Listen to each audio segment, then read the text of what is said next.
Tonight's game presented by Novant Health. Novant is an official sponsor of the Charlotte Independence, the Independent Soccer Academy, and American Legion Memorial Stadium. Fans piling into this wonderful facility that seats over 10,000 for the first ever meeting between Charlotte and Phoenix Rising. Let's take a look at tonight's standings, brought to you by Birdsong Brewing Company. Charlotte within 1 point of joining the fray for a playoff spot. Interconference, interdivision, everything at stake right now for the Charlotte Independents. A win does get them above that line. Remember, Hartford Athletic hosting Red Bull 2. Miami FC doing battle with Loudoun. Phoenix get 3 points here. They extend their lead, not within their division. They can remain atop as the best in the West.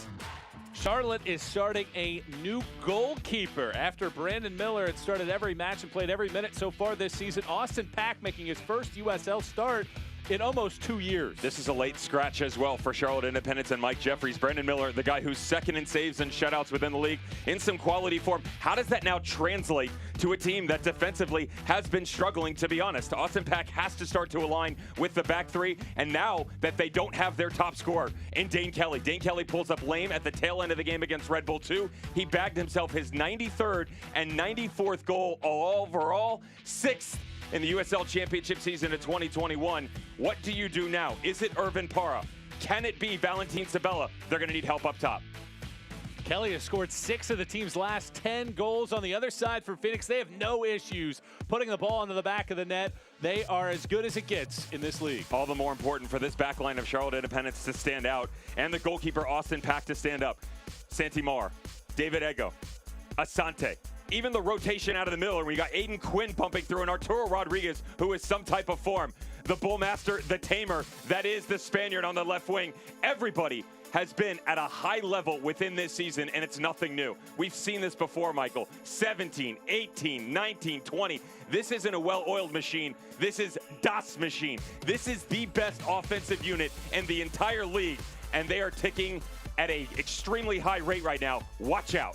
Phoenix on pace to set club records for shots. Should be a wonderful matchup. First time these two teams have ever met. Over 2,000 miles traveled by Phoenix. We have the kickoff coming up next from Charlotte.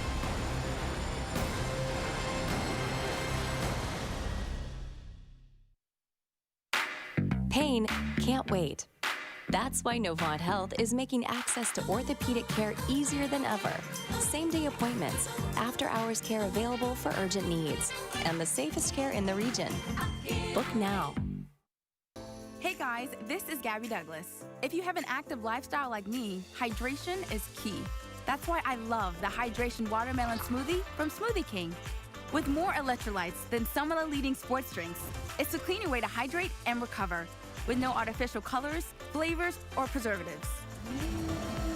So try the Hydration Watermelon Smoothie from Smoothie King. Order online for pickup or delivery. Smoothie King, rule the day.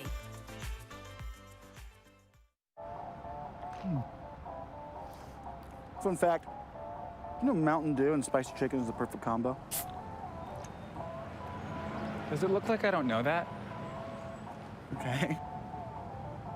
Didn't mean to ruffle your feathers. You know, we both did the employee training, Gary. Okay, don't jump down my beak.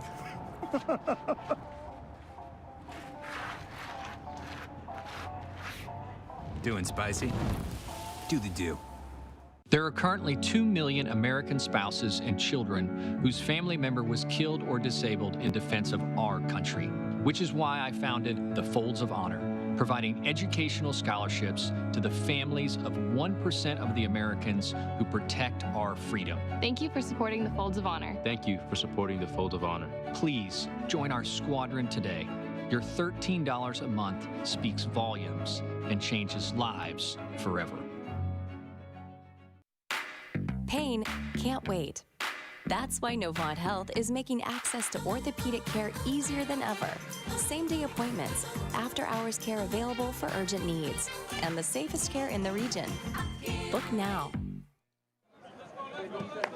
Tonight's game is brought to you by Novant Health as we get set for kickoff. It is Charlotte Independence hosting Phoenix Rising for the first time ever at American Legion Memorial Stadium. As we take a look at tonight's starting lineups, brought to you by Adidas. No changes for Phoenix. They're still looking for some goals up top, though. David Egbo stepping in for Rufat Dadashov, who's still coming back from injury. The 9 is really the presence they're looking for as this team moves forward. But how does the rotation in the middle translate to the overlapping runs of Schmidt and Darnell King on the outside, considering the front 3 of Charlotte Independence and Mike Jeffries and how that looks moving forward? Remember, no Dane Kelly up top, so Irvin Parra is going to slide himself in. Sylvain Marveau, watch this guy moving from outside in, Premier League, Ligue 1, youth national team experience for France, and we'll get into that, but he loves to cut in. He'll challenge the interior. That's going to be on Adewale and James Musa. And the middle is probably the key catalyst to this entire thing for Charlotte Independence and what it looks like for Palomino and Bronico back to front. Let's take a look at the player to watch, brought to you by Great Clips. Hugh Roberts, right in that central defense, going to have his work cut out for him tonight. It would have been the one to watch even with the missing goalkeeper in Brandon Miller. But now the fact that Austin Pack is back there, Hugh Roberts, lead from the back, communicates, watch the rotation. You apply all of that into one amazing performance, and you can go get a result against one of the best, if not the best team in the entire USL Championship of Phoenix Rising. With Devin Kerr, Michael Watran, glad you're with us, and we are underway here from Charlotte. Phoenix, their pressing style. This is going to be an interesting start to this match. Do they have heavy legs after the travel? And how does Charlotte handle Phoenix's attacking effort? Quickly, Asante into the box. Picked up by Pack, and as a keeper, you'd love to get your hands on the ball early, get some of those early game jitters out.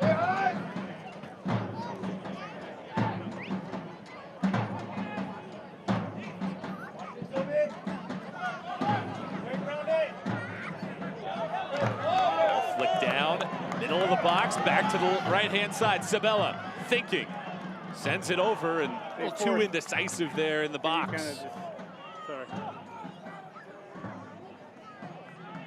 If you're Charlotte, where do the goals come from playing without Dane Kelly, who scored 6 goals in his last 6 matches? The issue that you run into, Michael, is the fact that you don't have Dane Kelly, not just as a goal scorer, but his ability to stretch a defensive shape, especially with the athleticism of Musa and Adewale on the back line to make them chase and open up other space around you. So when he's not there. Mistake there leads to a run out into the box. Left-footed shot goes into the net. How about Irvin Parra starting us off as Marveau sets him up. 1-0 Charlotte.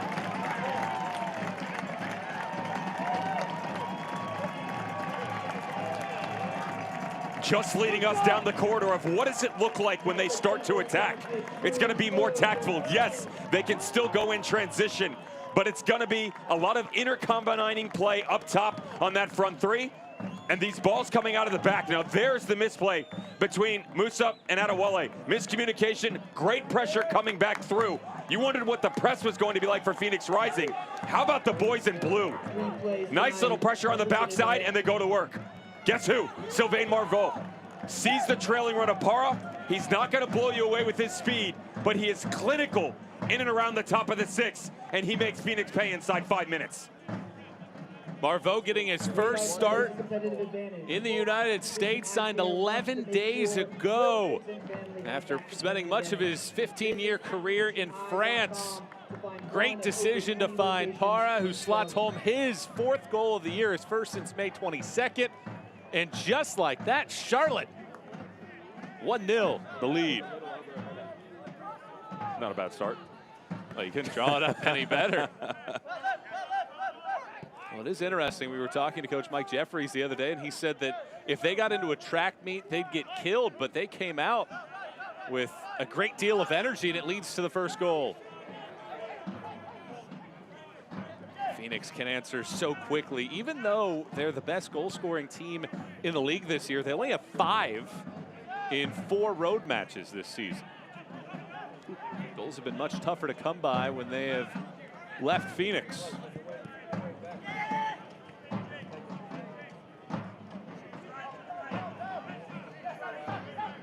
OR does a nice job getting past one defender, but even better defending by Sabella.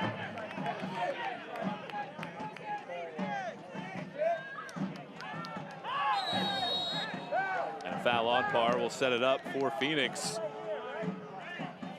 Let's take a look at tonight's keys to the game, brought to you by Gatorade. for Charlotte Independence is going to be condensed shape. We already saw a little bit on that left side where everybody just pounced on it in one area. I'm not just talking about the full shape here, Michael. I'm talking about the entire team and isolated situations on the far side. Tailor the tempo if you're Phoenix Rising. And what I meant by that is the long travel all the way across the United States, the time zone change. And remember, it's not just this 90 minutes. They've got to turn around and on short rest go back to the West Coast to play at Oakland Roots on July 14th. Now, it doesn't suit them very well that they've gone down early to the Charlotte Independence, but it doesn't necessarily have to be 100 miles an hour like we've seen. Corner kick comes in. It has a couple black jerseys in there, and instead it'll go all the way across the end line. It'll go for a goal kick for Pack.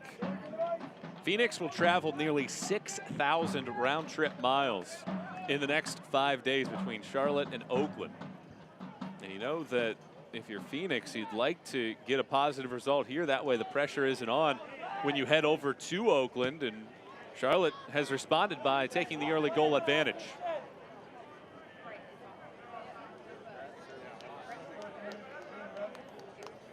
Should upgrade their status, though, you would think, right? At least headed in the right direction. The hub out there, that's got to be American Airlines, I think. Help you upgrade all of your flights from here on out? Yeah, right.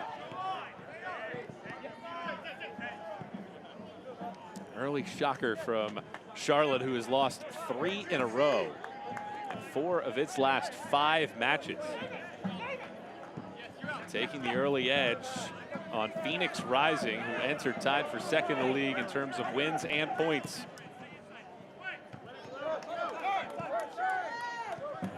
Para, the goal scorer.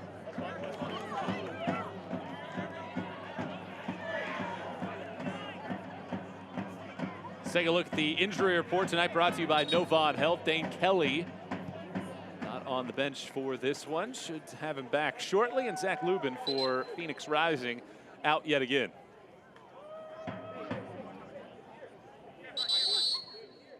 Well, we came into this match thinking, is Dane Kelly going to be healthy? How does that impact what Charlotte tries to do? Well, Charlotte started the year without Dane Kelly. First 3 matches of the year, 2 wins and 1 loss. So they have played well without the all-time leading scorer in USL Championship history. It's a dangerous play there by Austin Pack and got away with it.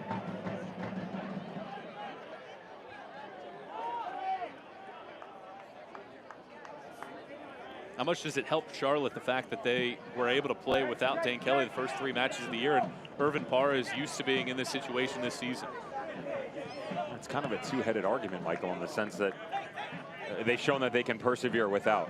I would make the argument, though, at that point in time, that was more sort of a survival type mode, which is probably going to suit them well against a Phoenix team, and the fact that they're at home and up 1-0. The other side of it is they hit some quality form. You know, stretches of games where they were getting good results and taking down teams like the Tampa Bay Rowdies. You know, they reign atop the Eastern Conference for quite some time. Of course, Miami FC knocking them off midweek, but still, that's what everybody's looking at right now. It's the Tampa Bay Rowdies and Louisville City for the most part. Para, I believe, was onside. Another nice pass from Marveau, but Rawls comes out to pick it up. Stylistically, it's different, though, too. You know, East and West, it's kind of been that argument for quite some time of, okay, this is kind of open it up in the West, more high tempo. Even the front office of Phoenix Rising admitted that the matchup against the Tampa Bay Rowdies and what they claimed to be unfinished business by the league earlier this season was a bit more physical than they thought it would be.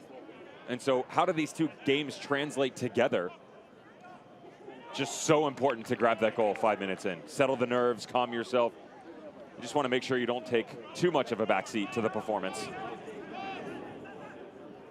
Now it does ask a lot of questions. How do you play out the final 88+ minutes after scoring the goal under 90 seconds into the match against a Phoenix team that will absolutely pepper any keeper, especially a keeper who hasn't made an appearance in 655 days in Austin Pack?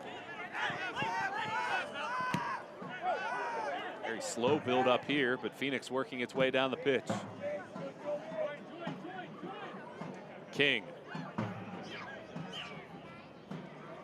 Good defending by Christian Dean, and a throw-in quickly taken by Asante.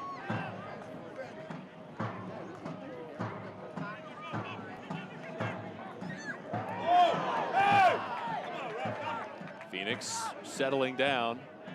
A Phoenix team this year that is unbeaten when scoring first. It's a rare spot for them as Moar latches onto it. Swings it in towards the back post. Nobody making the run. A goal, or a corner kick rather, conceded.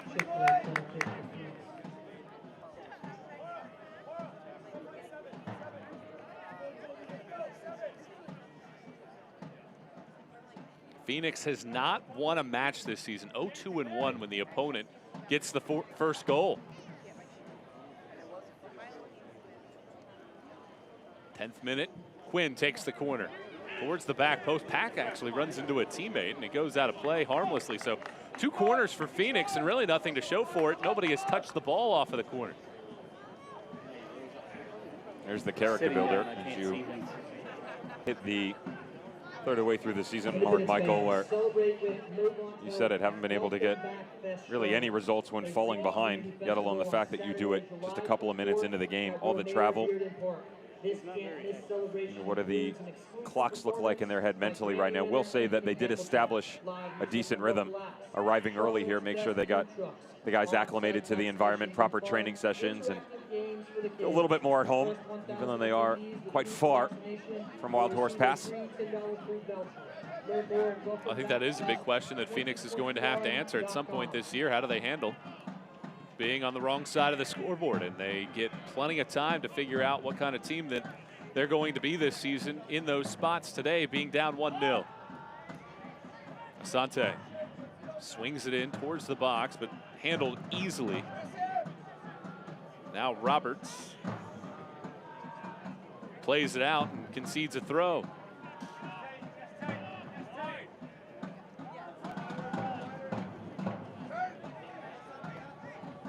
Switching fields, Tate Schmidt made a great impact for this team.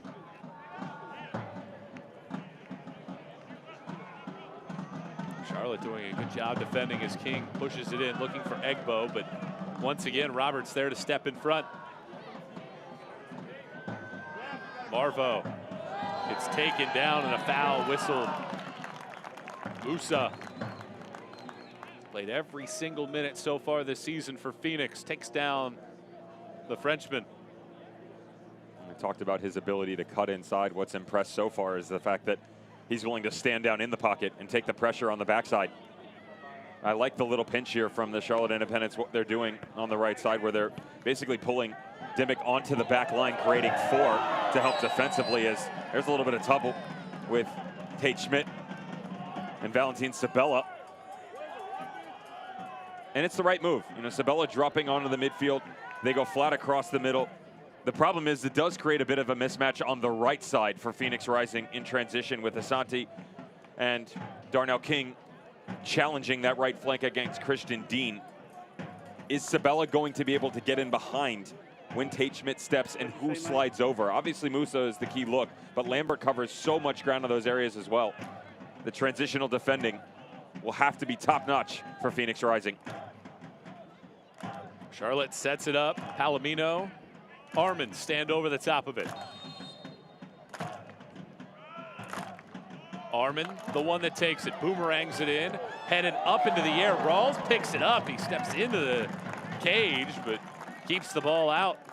Rawls, who has had a propensity of giving up goals this season, has given up one early, and Charlotte with an early positive result against one of the top teams in the West.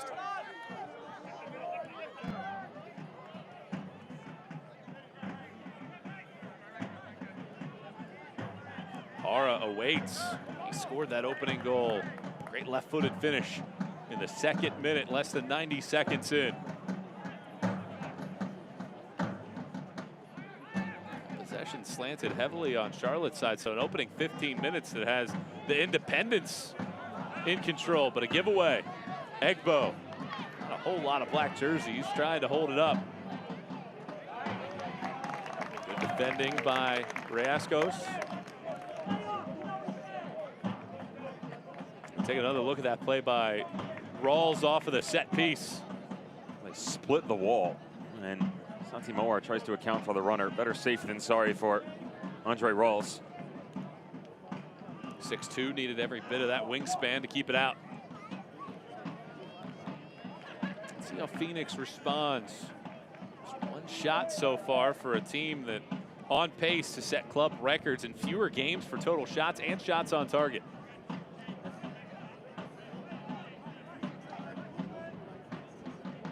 Quinn bumped off the ball and gives up a goal kick. Almost a quarter hour into this contest, and Charlotte leads it 1-0. Folks, join us on July 17th for our huge military appreciation night presented by Famous Toastery and benefiting Folds of Honor. Tickets are on sale now at charlotteindependence.com.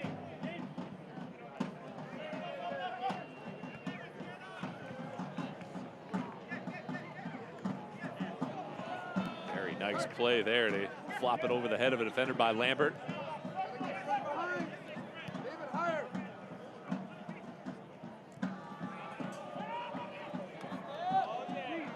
Nearly a giveaway, but Arturo Rodriguez holds it up.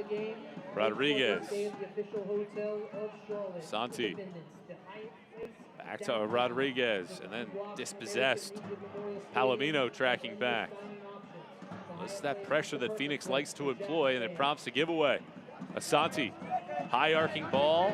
Moar watches it glance off the head of Dimmick for a throw. Well, you can expect for the next 75 minutes or so, a lot of pressure from Phoenix, trying to grab a result on the road. Egbo gives it away. Charlotte clears it. Foul whistled on Lambert, Marvo, and Egbo is down back behind the play. And if you're just tuning into this one, how do you explain an early 1-0 lead for Charlotte? That's a gift. Christmas has come early for the Charlotte Independents. The little pressure up top. Miscommunication between Musa and Adewale on the back line. Just watch the two center backs as this ball comes through. It's not a bad ball by James Musa. Adewale just doesn't recognize the fact that Irvin Parra was already on the case. He recognized the little step in, gets him enough of a touchdown through, but there's still so much work to be done here because watch the pressure. He's actually pulling it for himself. Great read by Sylvain Marvo to then cut through the quick explosion of speed, and he's unselfish. A lot of times, guys that are just stepping into a lineup looking for confidence will try and go 1v1. He trusts the system, cuts it back across, and a clinical finish by Irvin Parra. Parra's 32nd career USL Championship goal. And it has Charlotte on top, looking to bust out of a 3-match losing skid. After starting the year 4-2-0, lost 4 of its last 5.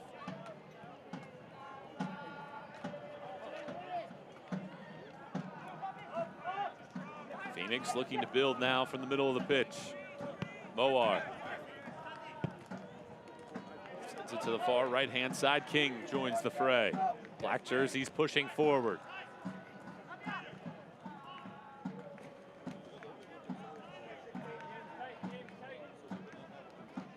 Rodriguez back over for King. He's open on that side.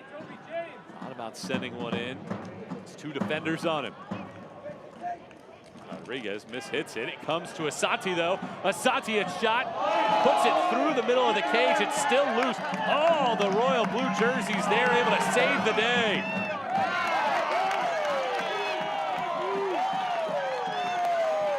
Parra gets it. A chance to go forward, 1v1. Taken down by Musa, and a free kick set up.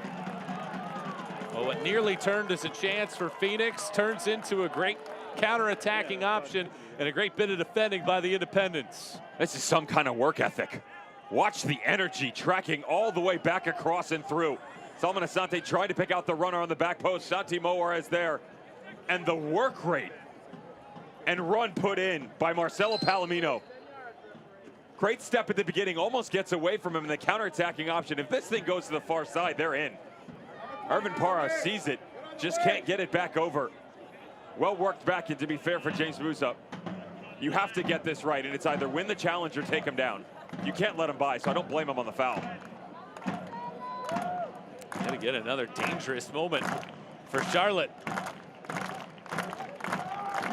2 shots, both on target. The last time it was a header off of a set piece in a similar spot.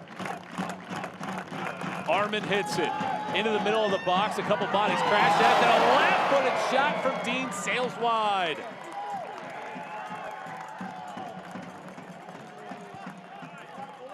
Mike Jeffries is letting these boys play, I'll tell you that much. High line of Christian Dean. Obviously in there, that big 6'3" frame. Not necessarily known for the goal-scoring prowess, but the left footer almost doubles it with that strike to the bottom corner.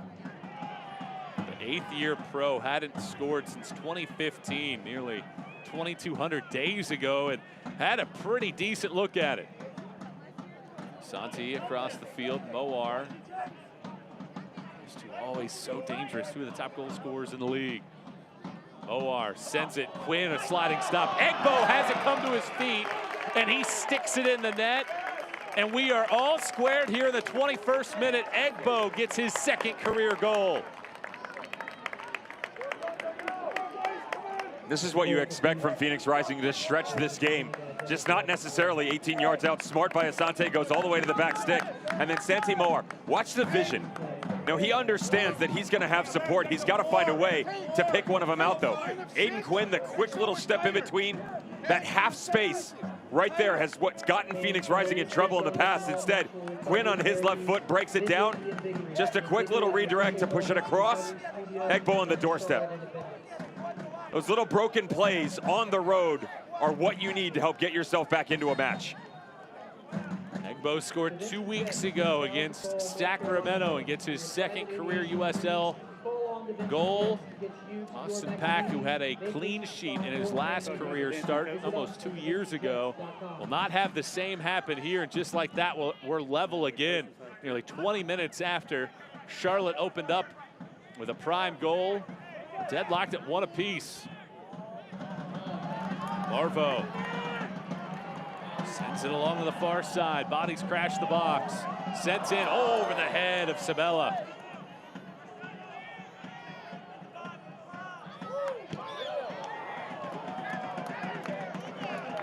Riascos sends it out of play. Well, now if you're Charlotte, you need to respond even greater on your home pitch. And against this Phoenix team that scores almost 3 goals a match. Folks, the Independence has partnered with Folds of Honor to raise funds for kids of fallen soldiers in the Charlotte region.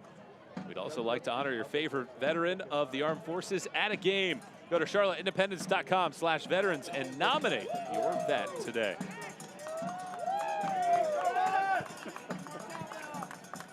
So 1-1 and an entertaining early start. That's just the first shot on goal by Phoenix in this one, and it goes into the net. Now a costly giveaway. Handled by Bronico. Now Dimmick. And a foul whistled. It's extremely smart defensively though by Brant Bronico. Recognizes that with the step by Dimmick on the prior turnover. Sabella was out of position as well. The central midfielder just drops back in to help out the entire back four. That basically is what it's looking like defending. They're doing a really good job, I'll give them that much, the Independence, of this balance on the right side with Dimmick, Sabella, and Riascos sliding over. Bronico just that time around. You watch, they're not really attacking through the left. They are trying to pin back what is this left flank of Tate Schmidt and Santi Moar, taking their chances on that far side with Asante and King.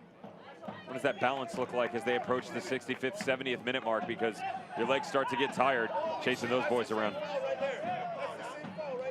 Phoenix wanted a foul, didn't get it. 24th minute of play here at American Legion Memorial Stadium with Devin Kerr. I'm Michael Watrank, glad you're with us on this Saturday evening.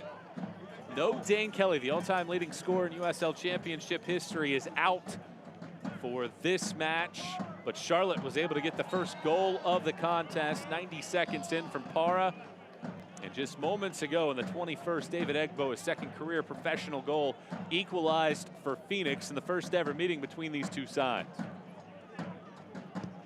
Phoenix looking for its first win when conceding the first goal here in this 2021 season. This ball flipped on. Para tried to get there. Gets his feet caught from underneath him, and no whistle right there as Aiden Quinn has to send it out of play.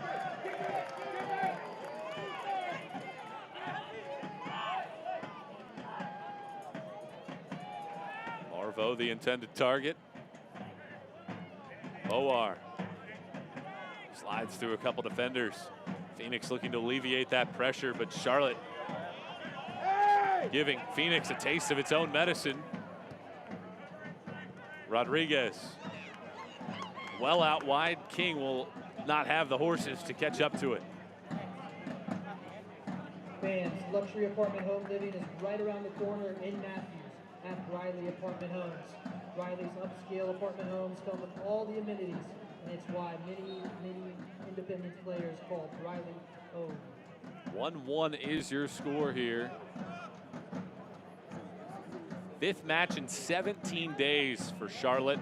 This is game 2 of a 3-match home string after they opened the year with 4 consecutive on the road. Quinn to the middle of the field. Phoenix will restart things. Coach Mike Jeffries admitted that this play that Phoenix has, they're very aggressive in how they handle everything. They got through the first 15 minutes. Now looking to surge yet again on the attack. Good ball forward. Good touch, Sabella. Taken by Para, but way over the top of the bar. Very good build-up, though, by Charlotte. This team is super fun to watch when they're at their highest level, and we're seeing some of that right now, Michael. What a touchback. Trailing run, Irvin Para. I told you, it's not going to be the same look you're going to get out of Dane Kelly, but do not sleep on Irvin Para. This guy was the first one to ever establish what we now know as the double-double, scoring double-digit goals and assists within one season. He did that back in 2017. That was through a couple of squads, to be fair, in the likes of Tacoma Defiance and Orange County. Bounced around a little bit since then, but when he's got confidence, the ability to work in tight-knit spaces, and the recognition that the players around him he can trust to step in and help him out, he's an extremely dangerous player. Gives Mike Jeffries a weapon, despite the fact that you lose one of the leading goal scorers this season in the USL and Dane Kelly to injury. You still have that option of Irvin Para, 32 career goals to lean on as an attacking force, and then you bring in a very seasoned veteran Marvo from France. And the top of your attack in pretty good shape right now, out shooting Phoenix Rising, and a 1-1 draw here in the 28th minute. If you're traveling to Charlotte to see an Independence game, make sure you stay at the Hyatt Place downtown. The Hyatt Place is just blocks from the games and surrounded by endless dining options. Hyatt Place downtown, the official hotel of the Charlotte Independence.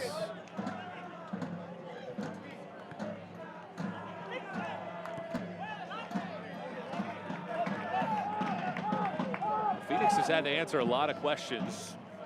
How good are they away from home? What have you seen from Phoenix Rising here in the first nearly half hour? Here on the road, a team that was able to respond after falling behind 1-0, but a team that we typically expect to dominate the attack is seeing Charlotte answer and punch for punch early. Part of that was in your question, and the fact that they like to be out on the front foot. And so when you get into a prize fight and you've already been knocked down once, what's the response? They have struggled. And notoriously, this is a team that struggles to fight back into a game, but the fact that they've gotten their goal is very important.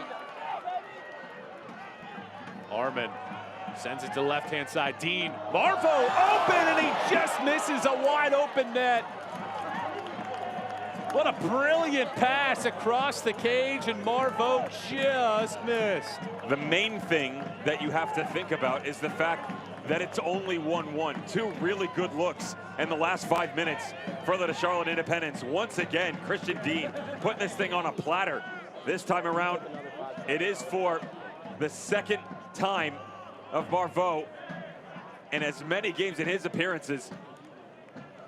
That's a guy who unfortunately just isn't in full 90-minute game shape right now. Struggling for a little bit of form. Quality, yes, and quantity, yes, but hasn't been able to combine the two.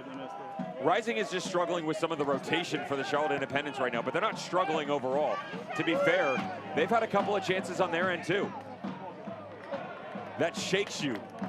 Your confidence, the mentality, your game plan, you start to question it. You go down 1-0 and 2 minutes of a game, excuse me, you start to think, wait, is this the right setup, Michael? Is this really how we want to go about getting our business done? The answer most assuredly is yes, and that just comes from the sideline.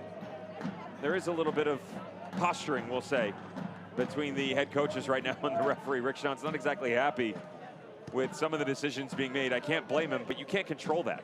You understand what's been put in front of you. Got to settle your boys down and just get back to business. Marveau, 38 career goals as a professional. Nearly 15 seasons of action. It's a great time to grab an ice cold, refreshing Pepsi. We're all level here in the 31st minute. Both coaches trying to make decisions on the fly. Charlotte, 2 changes to its starting 11, including the missing piece of Dane Kelly, but they've handled themselves very well here early. And we talked with Coach Jeffries. He needs to see a lot better from the back line. Well, so far, so good. A third of the way home. Only 3 shots allowed to the leading shot attempt team in the league.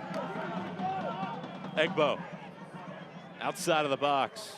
His hold-up play has been so good as he sends it back to Quinn. Quinn gets to the right foot, swings it along.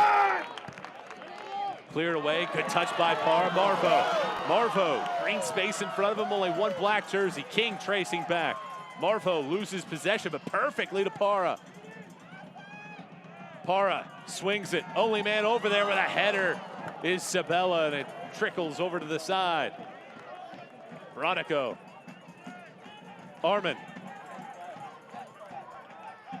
Back to Bronico. Reinforcements entering. Parra takes a shot. Actually more of a cross. And it's picked out of there by Andre Rawls. Well, the back line of Phoenix hasn't really been as sure-footed here early as you might expect. Both teams, as you move forward here, Michael, just watch the runners off the ball, because the initial step isn't that great from either team, but it's the second and third wave of attacks that you're getting out of players. Even just now, Jake Armin doesn't force it. He sees the run coming through by Clay Dimmick, and it'd be easy to just slip it right in, but instead all the space opens up on the right-hand side, so that when you start to combine with each other, a little 2v1, that option that was Dimmick going through now becomes the same option just 5 seconds later and a much better look. So they're having the patience to allow the play to develop. Phoenix Rising, on the other hand, they're getting similar looks. They're just not getting as many looks in front of goal. The buildup isn't terrible. It's that last bit of clinical finesse that's lacking right now for Rising. Watch the midfield too. You would like guys like Aiden Quinn and Arturo Rodriguez to be on the ball a bit more, but the fact that Charlotte Independents defensively have compressed down in the middle is pushing them to the outside, so it's long, hopeful balls up over the top, quick changes of attack, instead of being able to drive right down through the middle at points in time when you need that balance. And it's a Charlotte team that has been vulnerable to the attack. They've given up 27 shots on goal in their last 3 matches. They gave up just 31 in the first 8 of the year. So teams have been able to expose them in the back line, but so far just 1 shot on goal for a Phoenix Rising team that typically will assault the back line, peppering shots throughout the match. Quinn flops it into the air. Roberts plays it back. Austin Pack has settled into this match, his first start and first appearance in the USL since September 25th of 2019. Middle of the pitch, sending it back, Musa.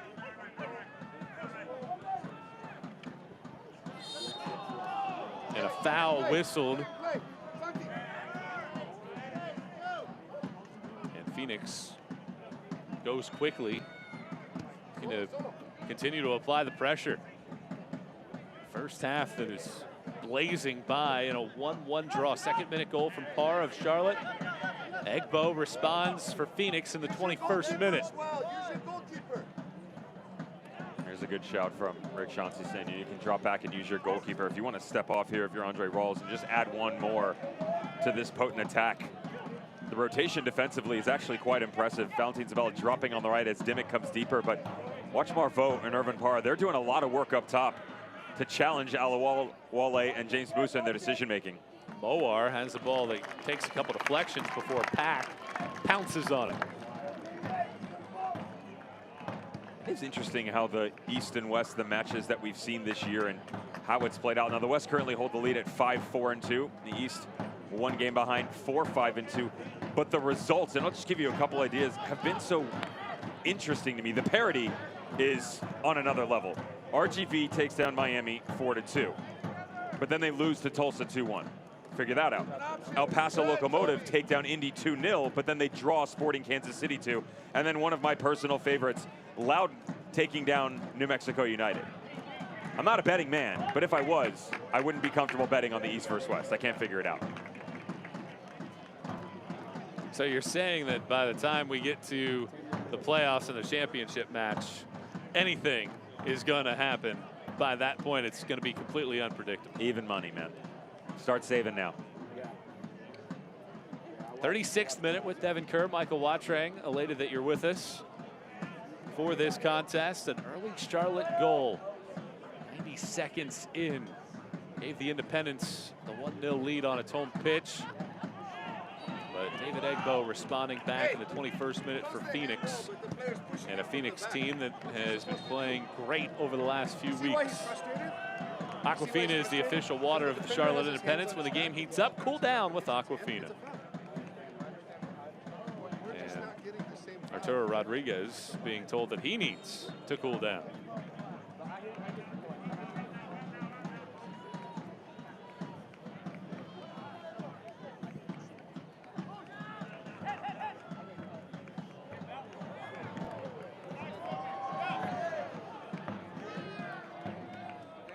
Gets a touch, tries to keep it in. Quinn does so. Sliding effort from Parra. And possession given to Charlotte. Good effort by Parra. Now this is the frustration on the other side by Arturo Rodriguez. Watch the hands on the back. That's the argument right there coming from Rick Shantz. You know, Palomino coming in, applying a bit of pressure. Rick wants a foul. You know, some referees will give you that. Right now, I would say that maybe it's a bit off center in terms of decision making, but as a player, you got to recognize that if the calls aren't going to come your way, got to find a way to play through it, no matter how difficult it may be. And it is frustrating, trust me. Elvis Osmanovic is our lead official tonight. Certainly getting an earful from both managers. Given away in the midfield. Parra sends along Sabella, circles around it, and shoots it over the top of a teammate looking for the cross. A 1-1 match so far. Really haven't called Solomon Asante's name so far. He's been very quiet, with the exception of one early cross.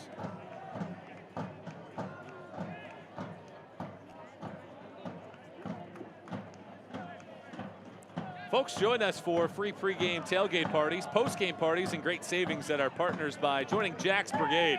Jack's Brigade is just $39.99 and comes with a gift box jammed full of great independent swag.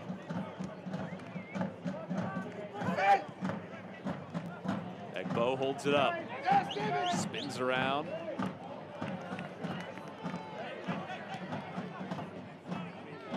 Quinn. Egbo. Boar trying to find Asante. Instead, it's given away Marveau. One of the issues you run into when David Egbo drops down in here is you lack a presence in that striking partner up top, and that's just got to be recognition in a quicker fashion from Solomon Asante or Santi Moar occupying that space in behind. You mentioned it. they've glorified the hold-up play by Egbo, but when he does come, someone else has to step up in there and take advantage of the space in behind. Phoenix has not taken advantage of much, and since the Egbo goal, no shots. He holds it up here and looks for teammates. Some black jerseys join the fray. There's nobody running at him, and he lays it off for Quinn. Rodriguez.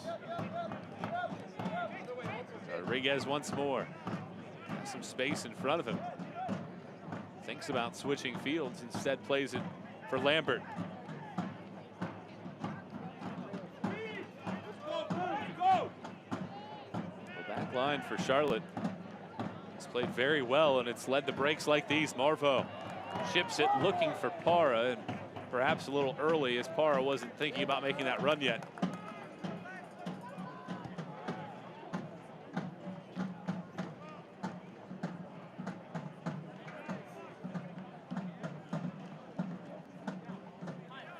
Minute of play. We go into the locker room all squared at one apiece. Do one of these sides have a late burst?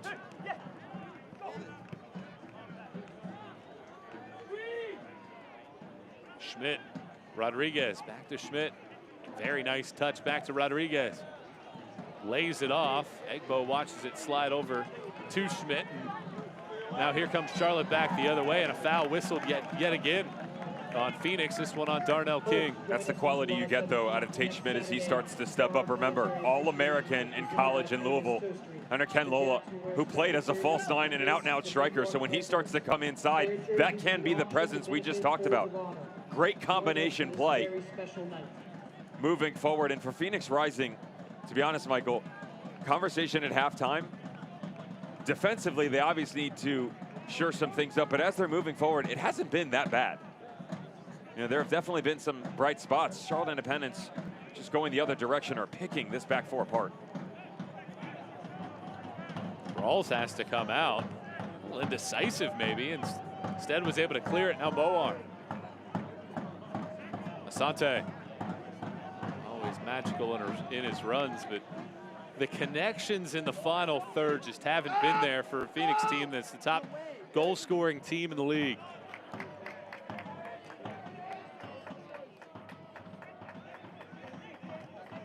42nd minute.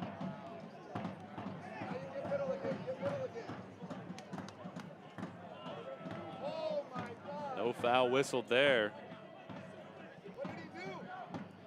Moar tried to fall down, get a foul.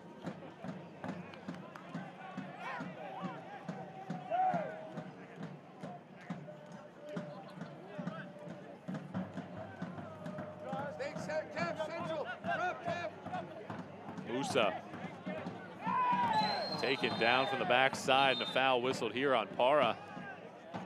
And he will go to the top pocket and issue our first yellow card of the match for either side.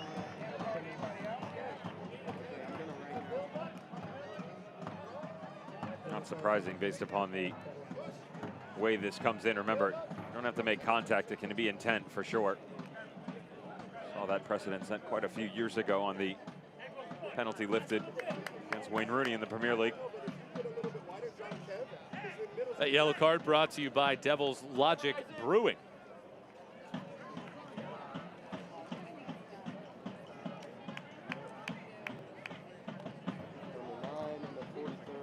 Phoenix will set something up here.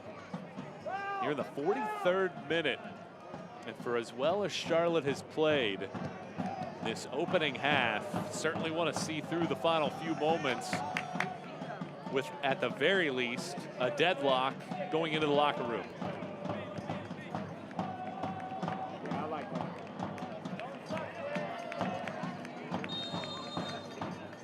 Rodriguez strikes it, middle of the box. It's headed high into the air. Pack has a black jersey in front of him, but handles it pretty well to catch it out of the sky.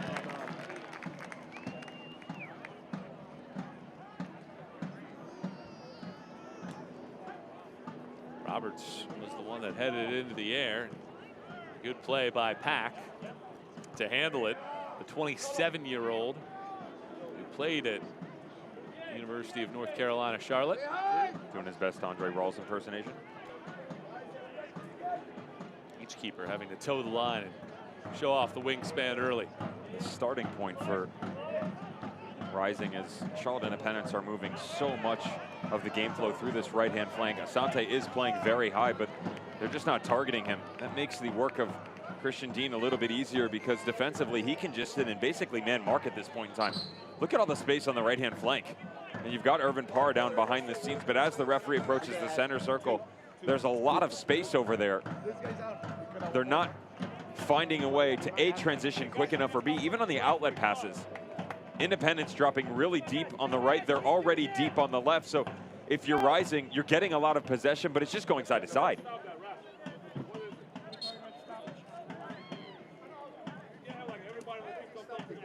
If you're Phoenix, how do you try to open that up on that side to ensure that Asante is getting more touches?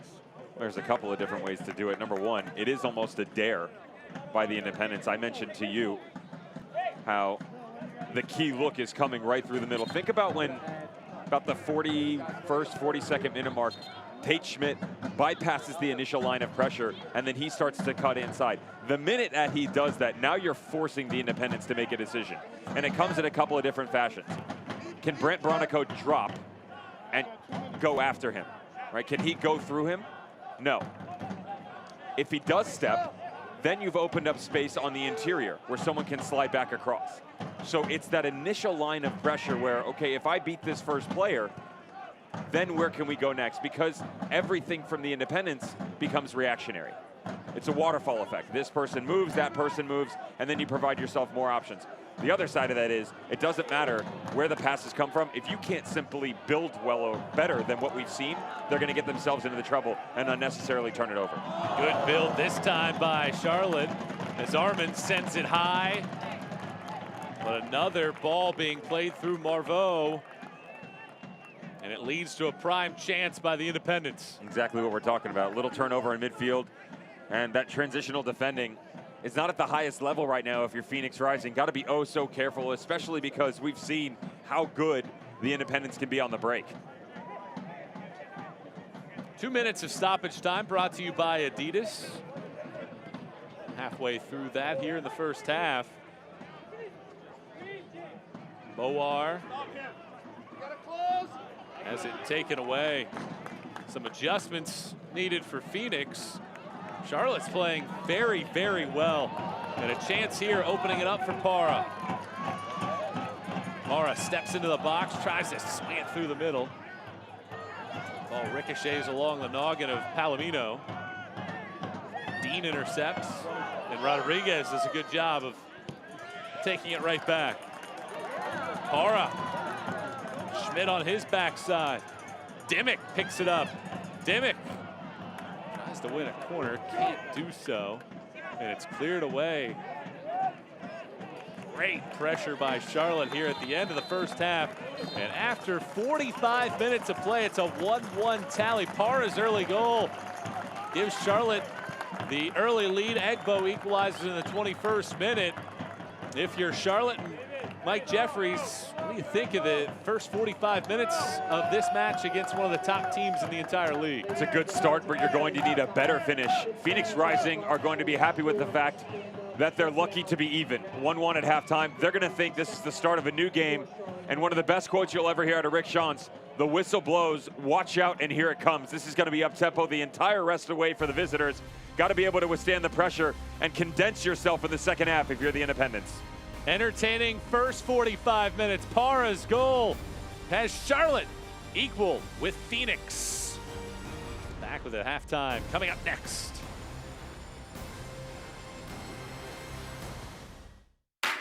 Pain can't wait. That's why Novant Health is making access to orthopedic care easier than ever. Same-day appointments, after-hours care available for urgent needs, and the safest care in the region. Book now.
Duckworth's Grill and Tap House is your destination for great food.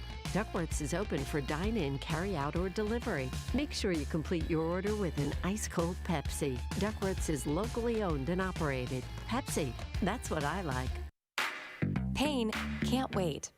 That's why Novant Health is making access to orthopedic care easier than ever. Same-day appointments, after-hours care available for urgent needs, and the safest care in the region. Book now. Welcome back to tonight's game presented by Novant Health. Novant Health is an official sponsor of the Charlotte Independence, the Independence Soccer Academy, and American Legion Memorial Stadium. Fans seeing the top team in the West play to a level 1-1 draw. And tonight's veteran of the game is presented by Famous Toastery and Folds of Honor. And our veteran is Dan Shearsey. Thanks so much for your service. Now let's head over to the dish with Devin Kerr. It's pizza, it's fish and chips, it's one, next to two, it's Dorici in honor of my brothers in the European final. Italian equals 12. Week 12 of the dish coming at you. New York Red Bull 2 on the road at Charlotte Independence. Jeremy Raffanello. It doesn't matter if it's Penn State or Indy. He's in New York now, and he's scoring goals from Omar Sow. But that bad man again, Dane Kelly. That's carry the one. 93 goals, ladies and gentlemen, the USL Championship history. What's after 93? Again, mathematics, carry the one. 94, can't head it down the middle. That's a mistake. That's 94. He is now 22 goals ahead of Father Time, also known as Jorge Herrera, who is retired in the race for most goals in USL Championship history. So you think you can dance? So you think you can play? Omar Sow does. Omar Sow gets him even in the 70th minute, back of the net. But Austin Brummett, the substitutes, and the Knights who say knee. Nicholas Nee, the little touchback here. Brummett in the back of the net. Red Bull 2 escape with 3 points. That's a quality victory on the road. Charlotte Independence brought down to earth. Speaking of being brought down to earth, Miami FC about to go into outer space with this kind of performance. It doesn't matter how many passes you put together, kids. It doesn't matter. Got to put the ball in the back of the net. Look at that salsa by Richie Ballard. Looks more like a flamenco if you ask me. But Adonai Jarry just tucks this one home. 1-0 Miami FC. So they're at home. That makes sense. Mark Forrest Lasso, Mark Aranguian, don't mark Jordan Scarlett, you get yourself into trouble. Simple as that. 1-1, Tampa Bay Rowdies, good response. Callum Chapman-Page, the little tuck-in, just a few short games ago. No doubt about it this time. What a ball whipped into the back post. Chapman-Page with the game winner. Best win in Miami FC history. I'm going to say it. The Miami FC finally get themselves a result. Let's go to the final highlight of the weekend. And by that, I mean a Wednesday night game. Austin Bold, Sarkodie off Pino. Good finish. Some kind of form to pluck this thing out of midair and just put your laces on it. Take notes. Long-handed. None of that clip notes stuff. All right, RGV. With this point, they're still level on terms. With this goal, they're still level in the game. The problem is, for the first time, El Paso Locomotive atop the crazy mountain division that is. Take a breath. See you out there. Stay safe. A 1-1 score at halftime. When we come back, USL Championship news and notes. Hey everyone, this is Oscar Jimenez from Louisville City FC. Hi, my name is Carl Howarth. I currently play for the Indy 11. What's up everybody? It's Connor Sparrow with the Miami FC. Josué Soto checking in here. Austin Bold FC. Hello guys, this is Luis Herrera from El Paso Locomotive.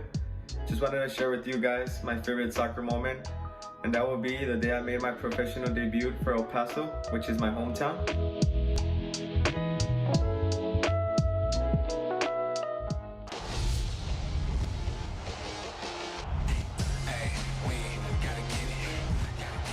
Anderson swings it in. Barry making the run, gets a deflection. He puts it in. Colorado Springs has its lead. And the save from Cardoni. It's there, and Cardoni with a huge save. Beautiful ball through, and that's in. Brilliant.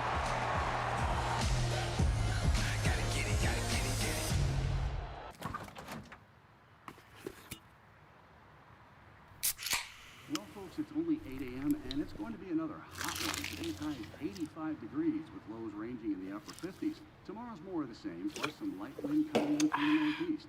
Coming up at 8:30, Paul's got an exclusive. Babe, it's 8 a.m.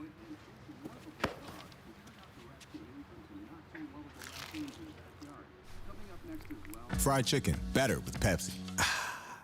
There are currently 2 million American spouses and children whose family member was killed or disabled in defense of our country, which is why I founded the Folds of Honor, providing educational scholarships to the families of 1% of the Americans who protect our freedom. Thank you for supporting the Folds of Honor. Thank you for supporting the Fold of Honor. Please join our squadron today.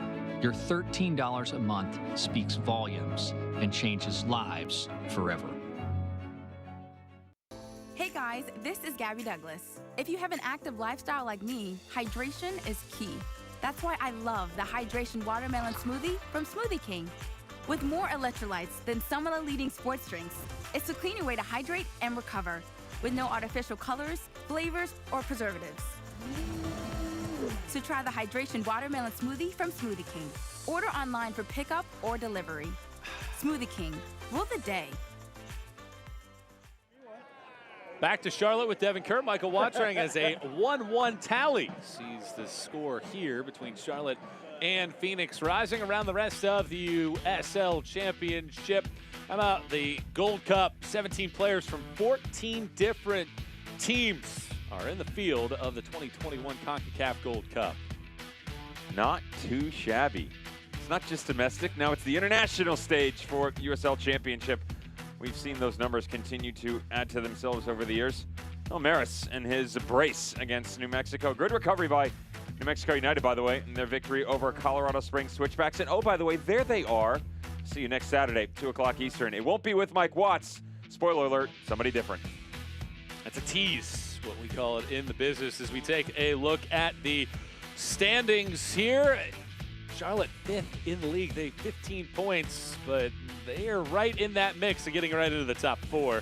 Standings brought to you by Birdsong Brewing Company. Think about how quickly this could change, though, for the Charlotte Independents if they can grab 3 points. That would bump them up to 18. They could be sitting in 3rd come the end of the night. Now, depending on how that plays out for Hartford Athletic, who is down 2-0 at halftime to Red Bull 2, by the way. Miami FC with a loss tomorrow. Mike Jeffries and co. sitting nice. Phoenix Rising, on the other hand, with a win. Not only do they go top of the West, they go top of the entire USL Championship, chasing down another supporter shield like we saw in 2019 in the record-breaking season. A lot of teams, though, in quality form right now. San Diego Loyal, Orange County, they're closing in on double-digit unbeaten streaks. Not too bad for the Pacific Division. Time to look at scores from around the league, brought to you by Hyatt Place Hotel. FC Tulsa knocking off Louisville City 3-2. That's a surprising result, and a couple of scores from last night. Switchbacks losing to New Mexico United. How strange that this script is basically flipped for Louisville and FC Tulsa. Remember, Louisville up 3-0 in the opening 10 minutes last time they played. That game finished 3-2. Basically the exact same thing. Talked to you about New Mexico United already. Birmingham Legion and 901 FC. Birmingham Legion is an interesting one in the East because they're a team that everybody looks at, myself included, for one that could compete come playoff time, but they don't necessarily blow teams away in their performances. They kind of grind it out. Here's the upcoming schedule, brought to you by Hyatt Place Hotel. Some games going on later this evening and a couple tomorrow, and then New Mexico United back in action against Charleston Battery Monday night at 9:30. 1-1 tally at the half. When we come back, halftime highlights, stats, and the second half kickoff coming up. Oh, thanks for coming back, dude. Pain can't wait. That's why Novant Health is making access to orthopedic care easier than ever. Same-day appointments, after-hours care available for urgent needs, and the safest care in the region. Book now.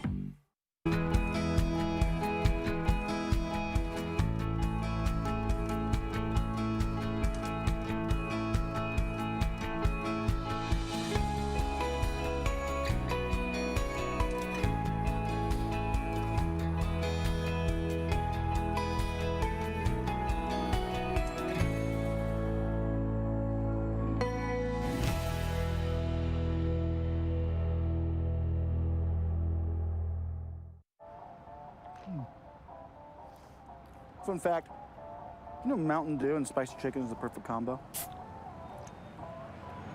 Does it look like I don't know that? Okay. Didn't mean to ruffle your feathers. You know, we both did the employee training, Gary. Okay, don't jump down my beak.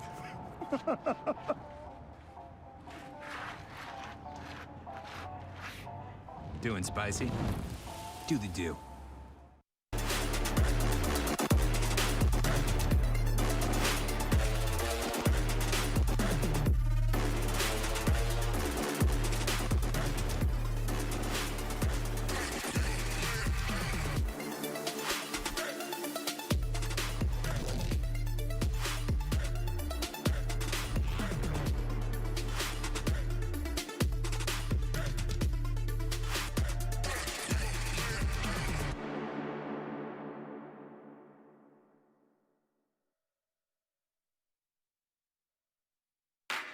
Pain can't wait. That's why Novant Health is making access to orthopedic care easier than ever. Same-day appointments, after-hours care available for urgent needs, and the safest care in the region. Book now. 1-1 tally at the break. Let's get to our first half highlights brought to you by Duckworth's. And it was a hot start to this contest between Charlotte and Phoenix Rising, and a good build up here. But the miscue in the back, uncharacteristic of Phoenix, and good hustle by Para. Marveau setting up Para for our opening goal. The back two honestly struggled. It's as simple as that. They struggled the entire first half. The back line struggled in general. For a team that prides themselves on offensive defending, that's exactly what happens here. Taste of their own medicine by the Charlotte Independents. Little step in, and they go to work. Love the cutback by Sylvain Marveau, by the way. Great recognition that after the pressure by Irvin Para, he would then distribute. They go up 1-0, and then the defensive work here by Palomino coming out of the midfield. You know what he can do going forward, but defensively it was all hands on deck to cut back here, then to chase all the way back across.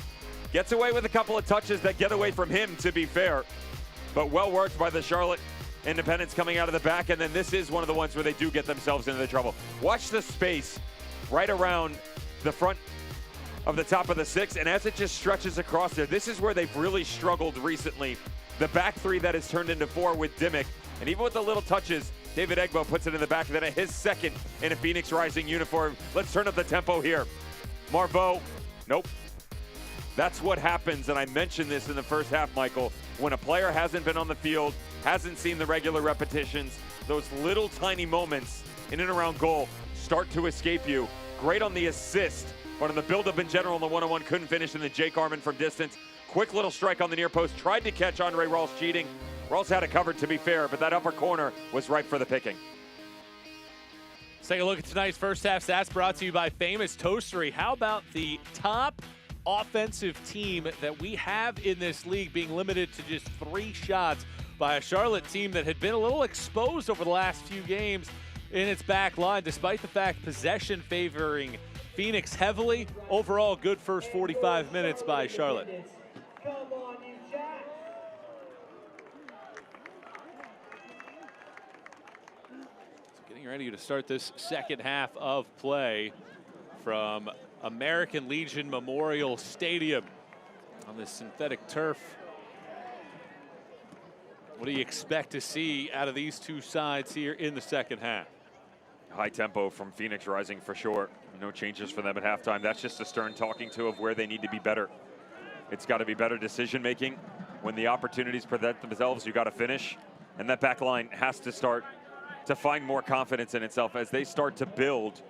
When it does break down, where does the help come from? It just wasn't good enough in the first half. And for Charlotte Independents, you just need to tweak your actions, not tailor them. And there is a difference here. Tailoring, it means sort of an overload. You need to change, restructure. For the Independents, when it breaks down for them, they need to be a bit better defensively because, as mentioned, though Rising worked great moving forward, they just needed to be better in decision-making because the space is there.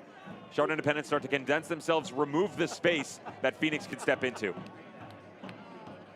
Substitutions are brought to you by Complete Construction Services. Jordan Bender is onto the pitch, and Valentin Sabella has his day come to an end. Lone change for either side to start the second half. Palomino strikes it to the back post. It's punched at, and a whistle is blown. Rawls got a piece of it, and they call a foul on Charlotte.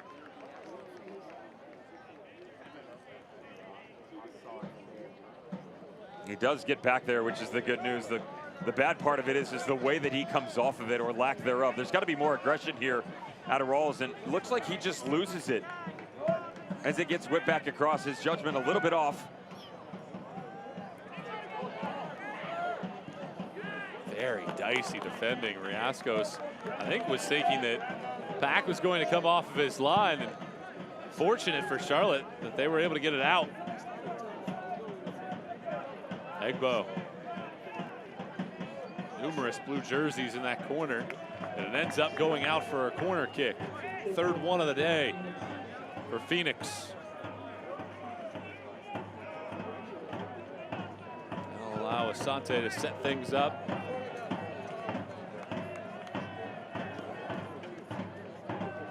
Give way to Aiden Quinn to take this corner kick.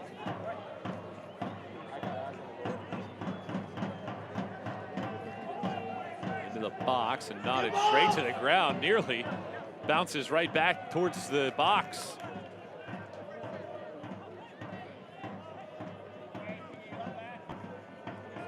Quinn. Asante always demands such attention, and he wins his team a free kick in a very dangerous spot. And Bronico with a couple of words here. Loney doesn't agree with a little fall down here by Solomon Asante, but he does catch him. It's a poor mistake, to be fair, by the midfielder. Even with not that much presence on the backside, he does clip the Ghanaian, and a dangerous set piece opportunity is putting it kind here. With the quality that you get out of the left foot from Aiden Quinn, Solomon Asante willing to challenge with his right. Can you go direct here is the key question, because there's enough of a look, even though it's off center. Asante and Quinn stand over the top of it. Quinn hits it into the corner, saved by Pack. Cleared away, and Bender on the possession. Great diving stop by Pack.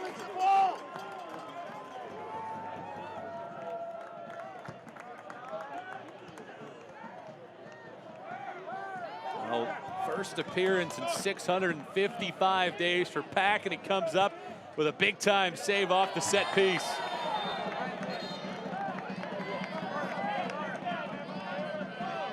(9:25:19). You would never know that a goalkeeper who hasn't seen the field in almost 2 years, because of the saves that he's made here in the first half. What a save by Austin Pack.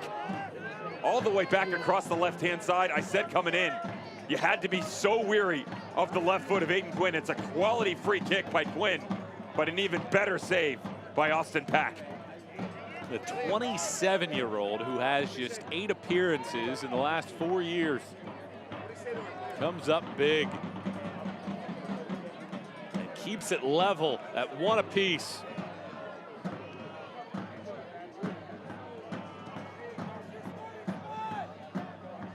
Lots of decisions to be made here as this goes into the box. Cleared away. Moreau picks it up.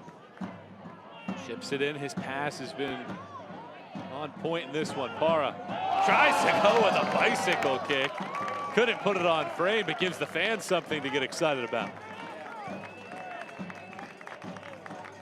Easy, big fella. You start bagging goals like this, we're going to have to throw some letters out. Maybe you've heard of the MVP. bit far away from that, but the spectacular definitely within reach for Irvin Para. Worth a try in a 1-1 match. Well, Charlotte has really showed itself well. Looking to get a valuable point or more at home and break up a 3-match losing skid. Love to see the confidence back for Irvin Para. Mentioned the first player to go double-double 2017 between what was then known as Seattle Sounders 2. Of course, you know them as Tacoma Defiance and Orange County. 11 goals and 10 assists in 30 appearances between the two squads. Of course, Solomon Asante then said, hold my adult water. I'm going to do it in back-to-back seasons. Would have easily done it 3 years running, if not for the shortened affair that was 2020. Still managed to bag himself 8 goals and 9 assists. Not too bad in 17 appearances, I'd say. Another solid start to his season this year. 7 goals, 3 assists.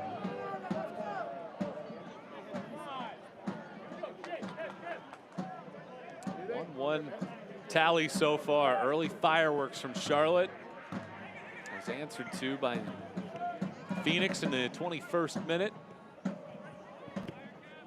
Each team finds their way to get a second and change this match yet again. Fans, your Jacks will wear special jerseys on July 17th when we face the New York Red Bulls. Famous Toastery presents Military Appreciation Night, and those game authentic jerseys will be autographed and auctioned off, with all proceeds going to Folds of Honor and scholarships for local kids of fallen veterans. Get your tickets at charlotteindependence.com. You big breakfast guy? Huge breakfast guy. I have to have it every day. Really? Yeah.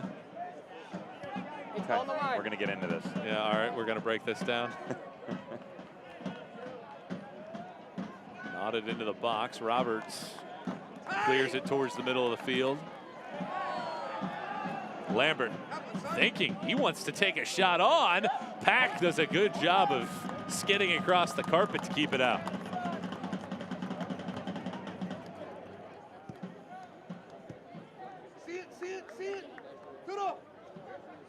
What's your breakfast of choice? I don't eat breakfast. You don't eat breakfast no, at all? Even when I played, I really struggled with the digestion of it, to be honest. Now, to be fair, back then I was getting up at 6 o'clock in the morning, 5 o'clock in the morning, although having a newborn will change that too. But no, I've always struggled with breakfast. I just sort of bypass it and supplement with fluids. Went with shakes and stuff like that when I played, but never pure solids, and I still don't know. First meal is usually around 11:30, noon. What is the first meal typically? I'm a temperamental eater. What can I say? It depends. What am I in the mood for? Do I want to cook? Well, we talking eggs? Are we talking sandwiches? Oh no, it's definitely lunch. Yeah. Okay, so it's definitely lunch foods. 100%. Big fan of late night breakfast though. Okay.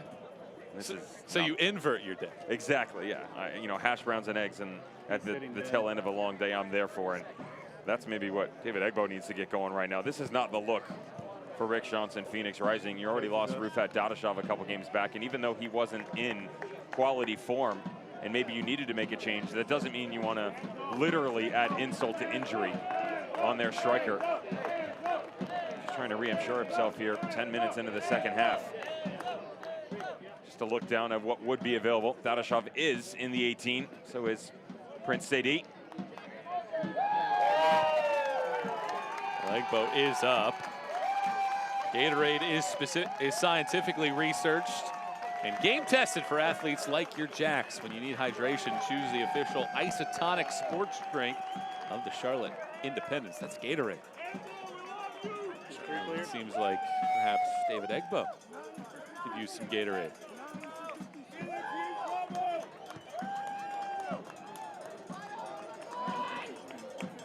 Well, he's coming off, and it looks like Rufat Dadashov will enter into the match and replace him.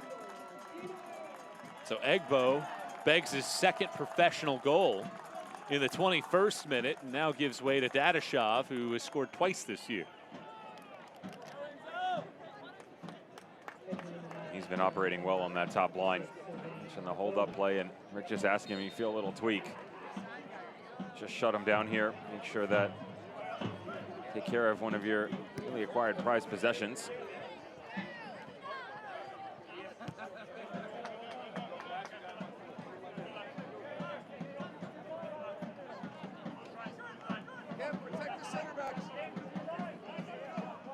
Asante tries to take it away. Instead, it comes to the middle of the field. There's the latest sub for Charlotte, Enzo Martinez, the 30-year-old from Uruguay.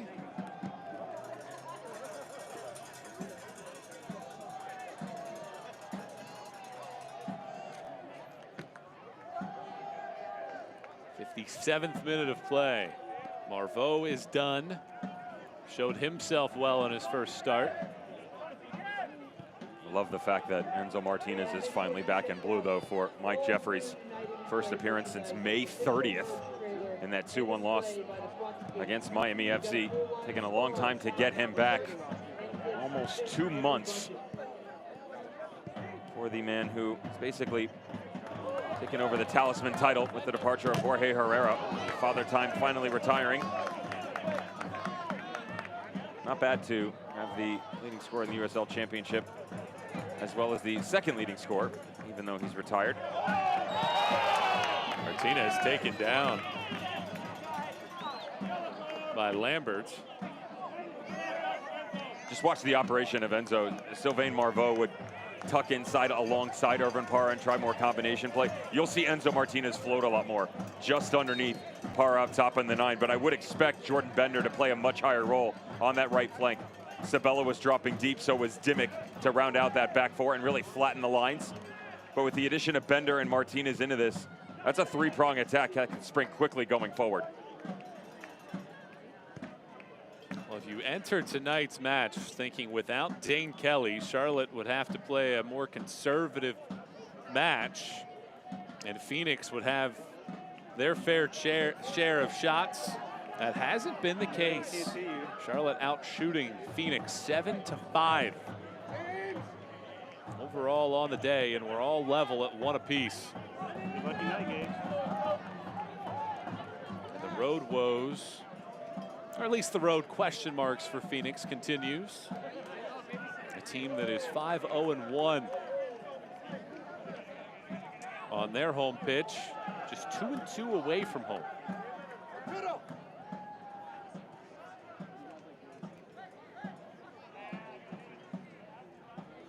Fans tailgating is now allowed at your Independence games. You can reserve a tailgate spot for the season for a game and create new friends and great memories. Go to charlotteindependence.com to get your reserved tailgate spot today. Moar takes the shot and it sails high and wide.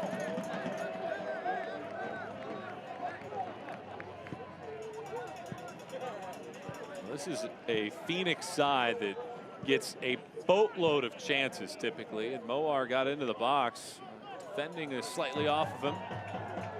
Just put the shot well wide for one of the top goal scorers in the league this year. Goals in 7 of his 10 matches this year.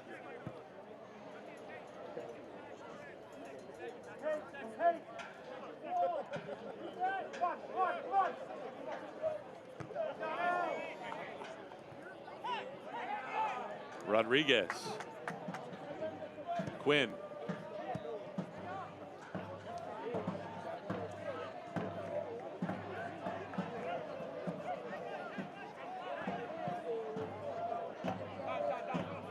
King slides it by a defender.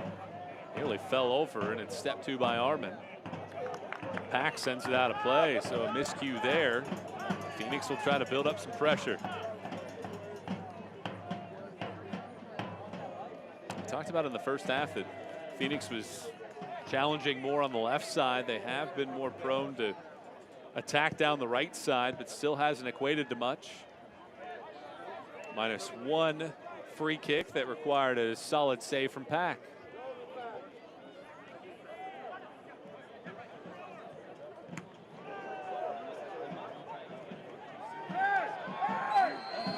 Foul whistled as Adewale runs into Parra. It goes for a foul. Definitely better balance here in the second half for Rising.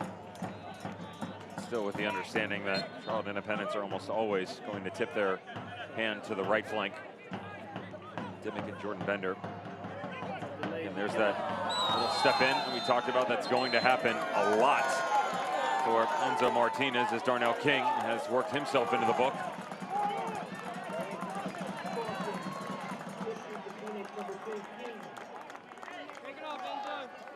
King gets shown yellow after he takes down Martinez. 1 card aside now. Yellow card brought to you by Devil's Logic Brewing.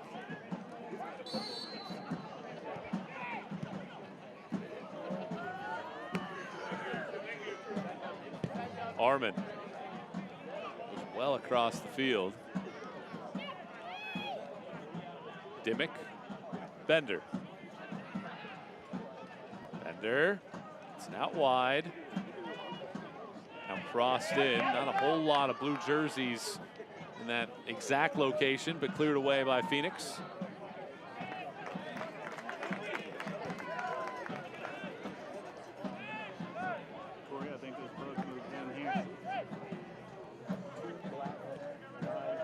Roberts. Some room here for Charlotte.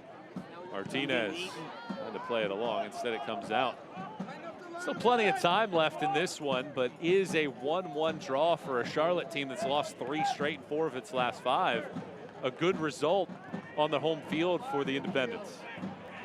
Well, the answer, especially against a team like Phoenix Rising, is definitely going to be yes, though the way this game has played out so far, if you're Mike Jeffries, you're going to feel hard done at this point in time if you don't escape here with 3 points. Playing very well, the Charlotte Independents. But again, that high power offense that is Phoenix Rising, it doesn't matter if you've got a 2 or 3-1 lead with a minute to go. They're always within striking distance. Don't sleep. Asante takes a shot on. It actually does take a deflection, unfortunately, for Charlotte. Pack able to react to it.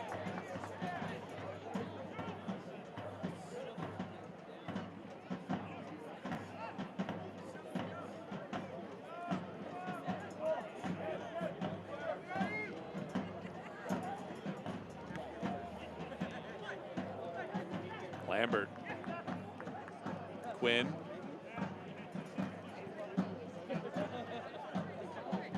Phoenix hasn't played its typical high-tempo match. It's really been Charlotte that has controlled the overall flow of the game. It's not the end of the world that they haven't necessarily had the opportunity to pick up the pace. I still go back to the decision-making, Michael, and their inability to pick the right moments on both sides of the ball, to be fair. Bender goes to Dimmick, and that leads to a lot of questioning from some of his attacking mates on the decision of Bender. He had Martinez rather, to his left, and Parra right in the middle with opportunities to make a run. And he went out wide and flung it behind the back of a teammate. Thanks, Mike. Santi Moar slow to get up as well. We've already lost David Egbo. Dadashov has come on, and we have not called his name since he's been on the field.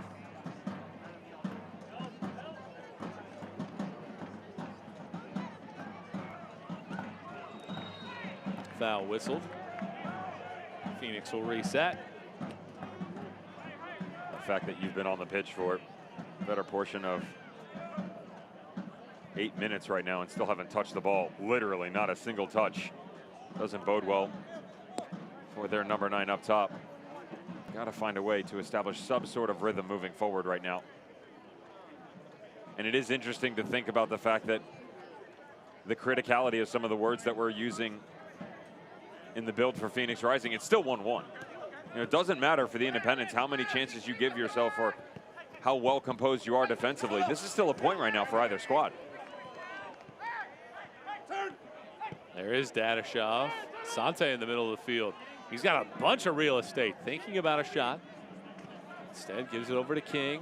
Bodies start to crash into the box. Rodriguez. Back out to Asante. Rodriguez can't get by Arman.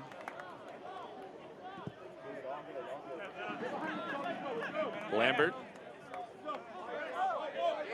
Charlotte once again handles the pressure with aplomb, forcing Phoenix to once again track back to its own half of the pitch.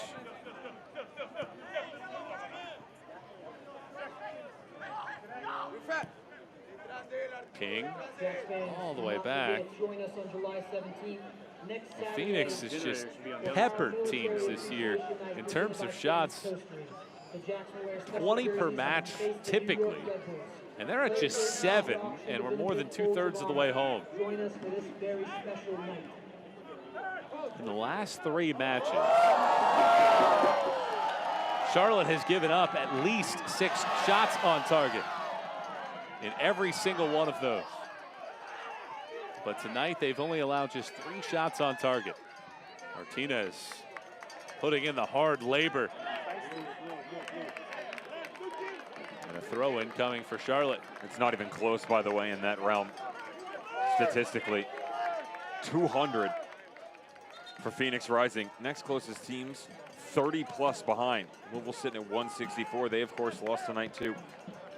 FC Tulsa, Loudon just behind at 162. Loudon, interestingly enough, in the top 7 in the USL on the expected goals chart. Now, whether you trust those stats or another one it's a whole nother story. Doesn't matter what you're expected to do. If you can't actually do it, it means nothing. I'm sure Ryan Martin would trade some of those statistical categories for some goals in the back of the net. It's a very young team that will continue to grow. They're much better than what their record shows, I'll tell you that much.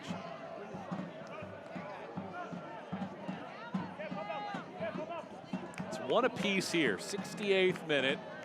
With Devin Curra, Michael Watrang, thanks for tuning into this broadcast this evening.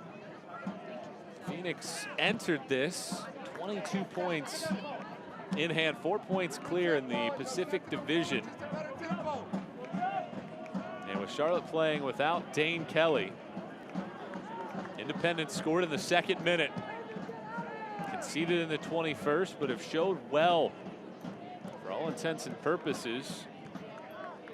Been the overall better side in terms of controlling the match here this evening. Still plenty of time left for one of these two teams to find a go-ahead goal. Look at the sorcery from Asante. And he draws the foul against 2 defenders. Gets bailed out a little bit here, too, because the ball gets caught up underneath him. Love the quick-footed nature by Solomon Asante. But then almost couldn't make a decision fast enough. It's been for everybody in a black jersey so far. And I still go back to the fact, Michael, that you're approaching 15-minute mark for Rufat Dadashov right now. 3 touches on the ball. You can't expect your striker to perform well when he's getting 1 touch on the ball every 5 minutes. It's just not enough. You can blame his movement, blame the lack of execution, but at this point in time, just outside 20 minutes to go, forget all that noise. Just find a way to start to feed the big man up top. Is it anything that Charlotte is doing particularly well to ensure that the top 3 in general aren't getting as many touches as you might expect? There's a couple of different ways to answer that. Number one, yes, defensively they're doing great things. Martinez enters the box, circles back around, sweeps one through, that's cleared away. If you watch how the back line sets itself up, they're cheating on that right-hand side. Very similar to what we saw in the first half, where Clay Dimmick willing to step up in and become part of the midfield while still keeping that composition of the back 3. But Brent Bronico is just closing down that central ball. And Jake Arman chasing Palomino defensively. Moar races onto it, finds Asante, and a rare heavy touch from him gives it right back to Charlotte. As they pinch themselves back inside. And that's a good look right there. Solomon Asante comes in. There's no mark on the outside. They don't have to worry about a secondary runner coming through. So you get a mismatch defensively in terms of numbers, where you can have that front 3. There's 7 guys in blue jerseys standing around you. They clog all the passing lanes, and then it does come down to what can you do in one-on-one situations. And it's just been last-ditch efforts from Phoenix Rising instead of quality buildup that we've seen in matches past. Charlotte building up here. Phoenix, a rare moment where they are not really pressuring. Maybe perhaps a 2,000-mile-plus trip from Phoenix to Charlotte playing a factor here late. Quinn. 2,000 miles back home and then another 700 over to Oakland. Nearly 6,000 miles all told in a 5-day stretch or so.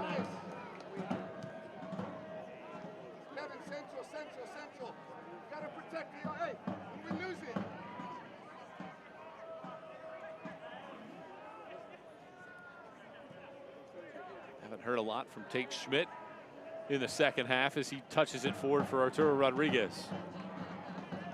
Moar Gets some space in front of him. Now Quinn, dangerous with that left foot.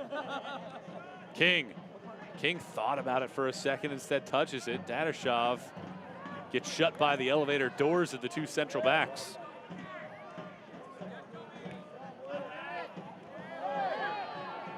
Bodies hit the deck, and we play on.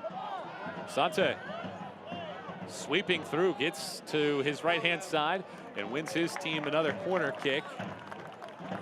It'll be number 4 for Phoenix in the 72nd minute. It's a gifted decision on the no call. 35 yards from goal, but still. Salman Asante trying to find a way to break this back line down. That's the conversation with Enzo Martinez right now. How did we not get that call right there? And for a team that's struggling in build-up set pieces, can always find a way to poke its head out and give you that guiding light, if you will, Michael. Aiden Quinn was dangerous the last time he took a set piece. This boomerang corner into the box, plucked out of there by Pack, even though he gets his legs taken out from underneath him.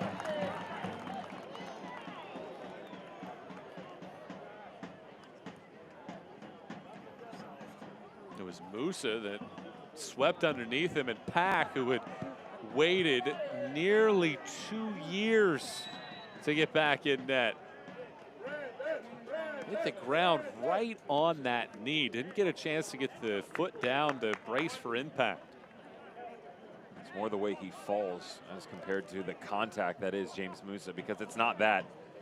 It's just the way he actually comes down on the knee as he comes up to collect this in front of James Musa.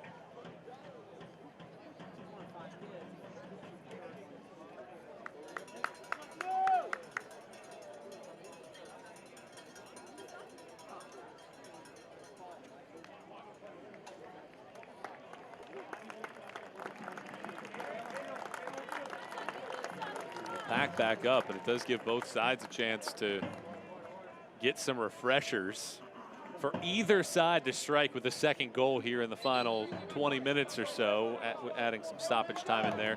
What's it going to take for one of these two sides to get that second goal?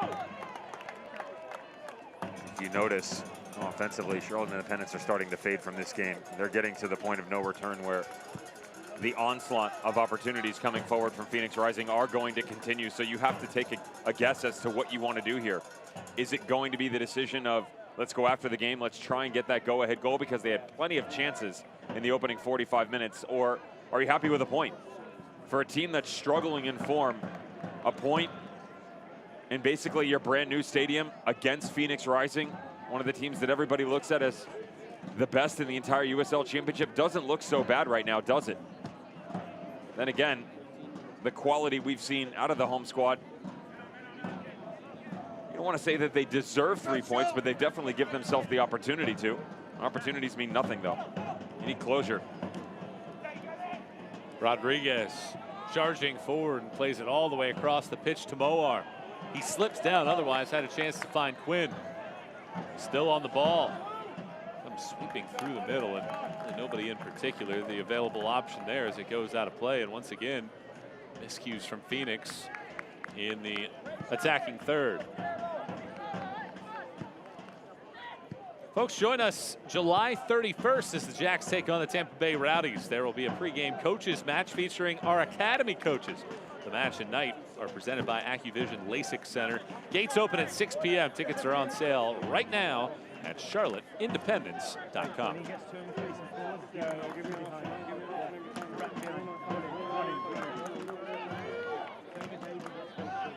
All of our scoring came very early. Charlotte scoring 90 seconds in, and Phoenix getting one in the 21st minute. Donnie's hit the deck here.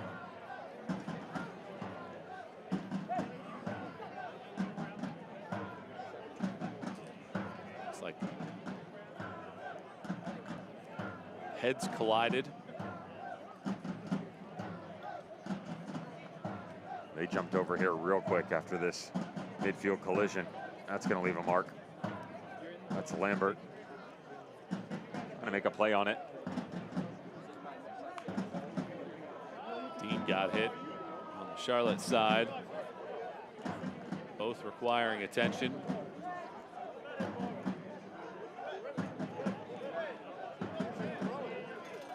Big boys colliding in that tackle.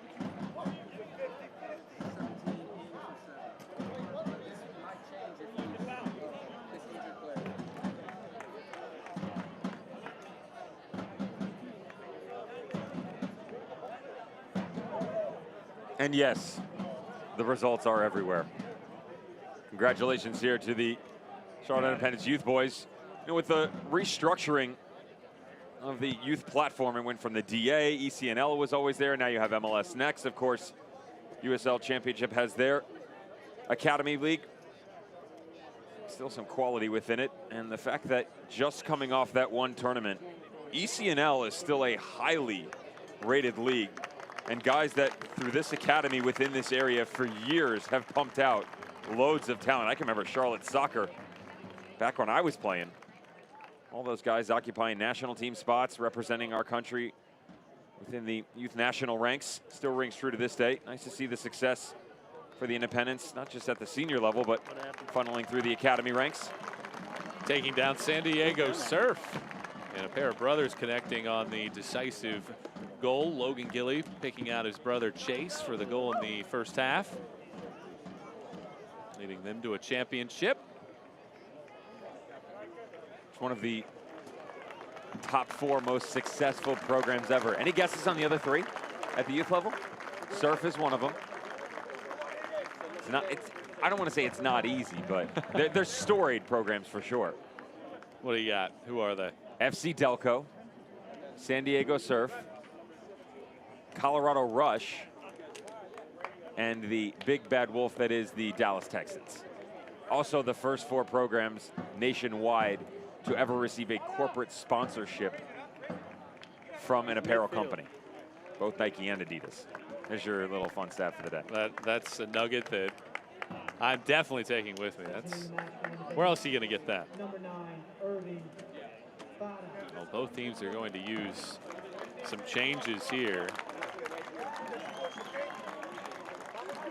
Using this as an extended opportunity. There's Noah Paravicini and Tresor Mbayu.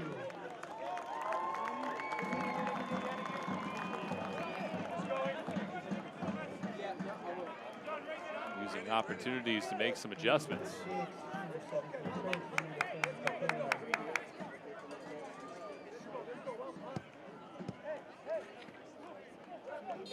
So Parra, the goal scorer, is out. Substitutions brought to you by Complete Construction Services.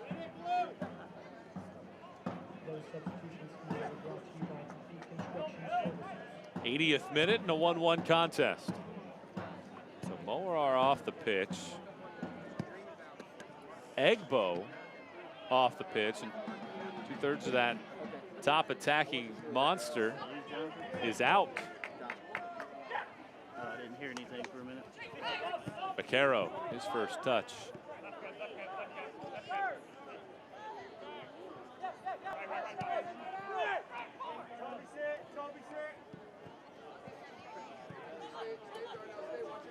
It's the 5th match in 17 days for Charlotte.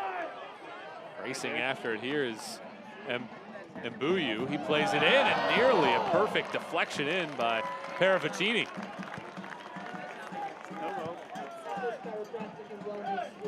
Too rich. 81st minute of play.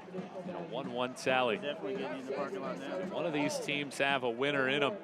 And a very, very well played match by Charlotte.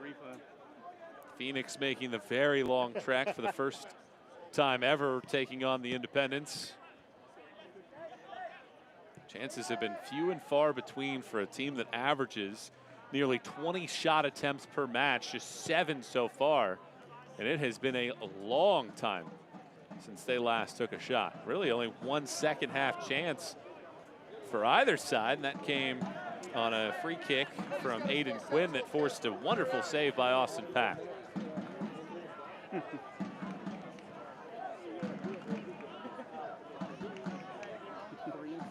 Slid back to the left-hand side. Great athleticism by Sadie getting to it. Tries to sweep it in and does so perfectly to win his team another corner kick. That'll be number 5. What's our total? 28-year-old from Liberia.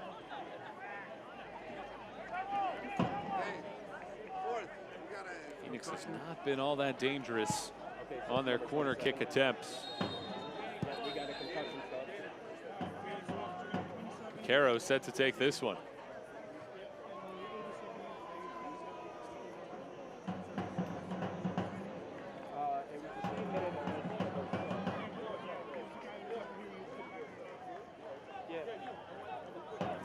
Kevin Lambert is down back behind the play. And appears as if a concussion substitute will come in for the 24-year-old. Nearly 100 appearances in his Phoenix days. You see what? You just hope he's okay here, most importantly, right? The head-to-head contact that was Christian Dean just moments prior. In a previous world, this would have been their last substitute in the window, but the way that it works in modern day, the equality of medical technology, understanding that it changed the game a little bit here to benefit the players, will no longer impact in that fashion. You do have sort of an ace in the hole, if you will, the concussion substitute for situations such as this. Got to protect the players.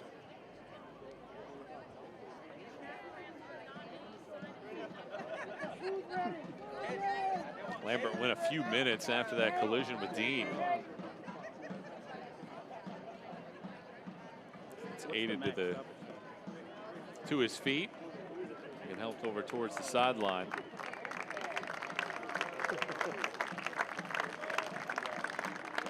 It's a round of applause as well from the fans.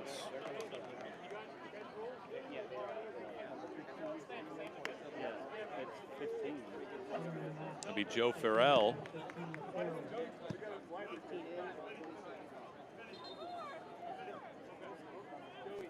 Yeah. Okay.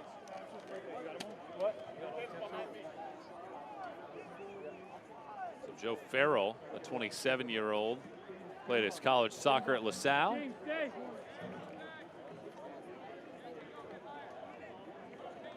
Replaces Lambert. So now back to this corner kick from Baccaro. Plays it into the middle of the box, and Pack just decides to double fist it out. Very interesting to see what kind of stoppage time we get. We've had a lot of pauses in play. Schmidt, but dangerous for Phoenix this year, and they need some danger right now as Charlotte's defense has been just perfect. And a really nice play, stepping in front of Farrell there. Watch the shift now as well with what you would have to imagine would be James Musa stepping up into the midfield underneath Aiden Quinn and John Baccaro with about 5 minutes to go here. Joey Farrell just trying to pick one off, sneaks in behind, almost gets it too. And then the combining of Hugh Roberts and Austin Pack, neither one felt overly secure at the pressure that was coming from the substitute. Farrell, another one of these very experienced players for Phoenix. For 75 appearances now in his time with Phoenix.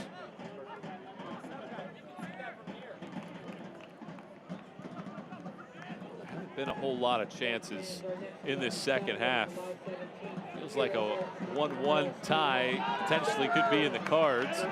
Right on cue, Charlotte provides a little bit of attacking force, but a foul is whistled on Martinez.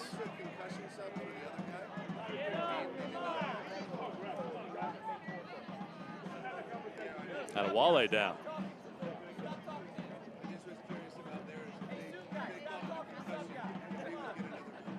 Yeah, correct.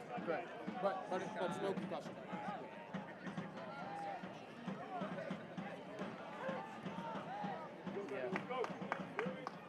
If you're looking for a little Greek, a little Southern and always fresh, enjoy a meal. An ice cold Pepsi at your local Showmars. It's okay. Stay in the pocket. Stay in the pocket, John. Well, we build this as Phoenix potent offense, but they've scored just 6 goals in 5 road matches this year, and that continues. Credit Charlotte's back line that we featured without Brandon Miller in the starting 11, a new keeper. Baquero sends it into the box, and Pack again. He's gaining confidence with each passing opportunity as he steps in to pluck it out of the air. Got to give the goalkeeper credit. This is some kind of performance tonight by Austin Pack. Not really shaky for the most part. Couple of looks, but every single time there's been these tight-knit windows for Phoenix Rising to operate through, Austin Pack has stepped right in and dropped that down.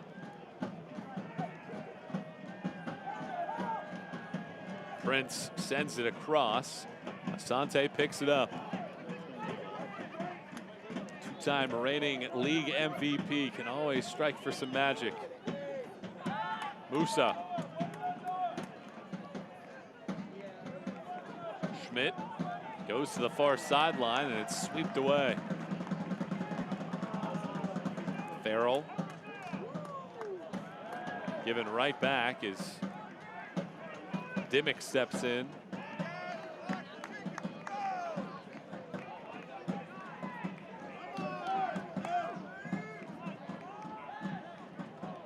Adewale.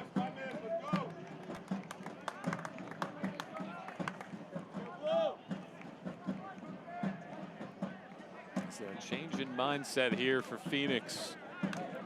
On the road, trying to steal a couple extra points. Or is this a counterattack building here for Charlotte?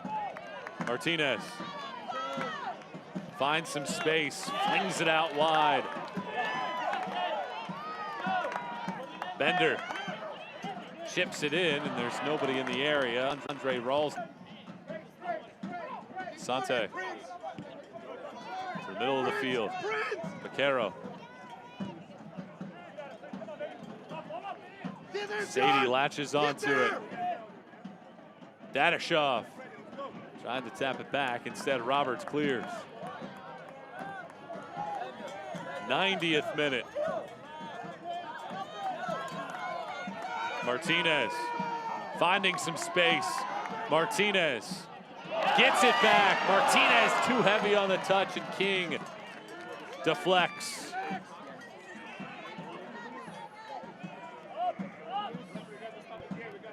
Is there a counter available? Bender hits the deck, loose ball. Great sliding effort by Bronico. Right shoulder.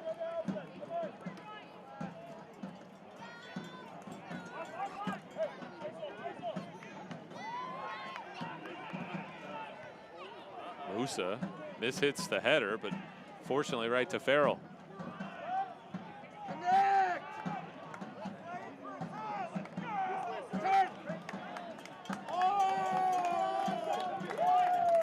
King making the overlapping run. King, may have been a pass attempt, instead goes way over the top. Not bad here from Enzo Martinez. This is mid-season form on the combination, but someone buy Darnell King dinner. What a step over by the outside back. A lot of separation between the two center backs. And Darnell King drifting all the way back across, recognized it. That's a great last-ditch tackle. Substitution brought to you by Complete Construction Services brings Distal Zola onto the pitch, replacing Palomino, as we've added 8 minutes to stoppage time, brought to you by Adidas.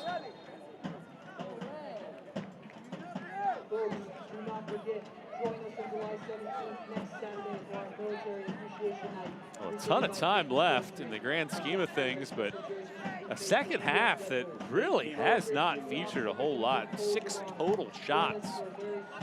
Phoenix had a little bit of a flourish, getting 4 total shots and 2 on frame, but they've been limited to just 3 total shots on goal. And a wonderful defensive effort by Charlotte. As we've seen, there can be one big crack at any point from Phoenix. Vaquero trying to slide to his left. Instead, it gets taken away. There's space here. Watch out. Paracchini sends it along. Great ball forward. Bender latching onto it. Bender thinking and gets his team the first corner kick of the night for Charlotte. Brought to you by Chick-fil-A. The switch just not flicking on quick enough for Phoenix Rising as they have to turn and go the other direction defensively. This could have been handled better, though, by the Charlotte Independents in build-up. He picked out the space right away. Just knock that ball on the ground through and allow everybody to run onto it. The longer you delay that decision, the easier it is for Rising to get back defensively. Think about all the action we've seen in the 93rd minute. It's the first time they've gotten one of these from the corner. That's pretty crazy. Well, do they capitalize? Arman takes this corner into the box. It's knotted away as far as Bender gives it right back to Arman. Looks to reset. Boomerangs another ball in, and there's no blue jerseys there. Picked up easily by Rawls.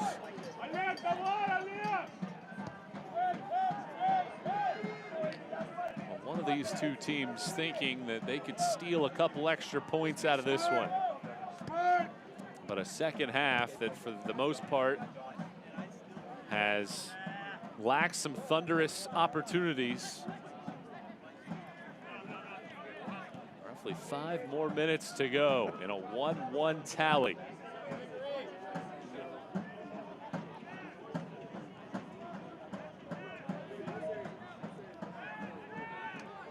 Quinn tries to slide past it to a pair of defenders, instead is fouled.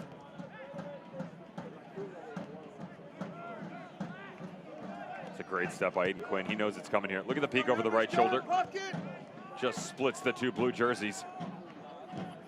That quick decision making is everybody else needs to start to step up to and take recognition of. Great defending by Bender. Really been the theme of the night. You knew this back line would be challenged. Asante thinking, now taking a shot, and doesn't get his usual power behind it. And Pack picks it up. If you're Charlotte, when you entered the night, you didn't have Brandon Miller in the starting 11, who is second in the league in terms of saves and clean sheets. You start Austin Pack, who's down on the pitch right now, who's had a wonderful evening. And you limit Phoenix to, as of right now, a grand total of 8 shots and just the 1 goal, and have a chance to get out of here with a point. You have to be happy with the performance that a back line that's been a little shaky of late and the way that they've performed this evening. They'll take it for sure. Again, I do go back to the opportunities in the first half. Think about the Marveau miss right on the 6th. A great ball movement. Irvin Parra had, you don't want to call them sitters, but quality chances for sure. One that sailed up over top of the far corner. Another one in traffic. Can't say the same for Rising, can you? Marvo's chance came in the 29th minute. Had a clean net and just missed it wide. It certainly feels as if Charlotte perhaps deserves a win, but they quite haven't been able to push one into the net. Second one at least after scoring in the 2nd minute. They build up here. Enzo Martin, great pass. Paracchini gives it away though. Is there a counter in mind here? Vaquero building forward. Prince to his left. Asante to his right. Picks out Asante. One-time touch. Flicked into the air. Roberts heads it away after Pack was starting to come off of his line. And a foul whistled, and that'll allow Charlotte to kill off some more clock. Recover, John, recover. Prince, in and back.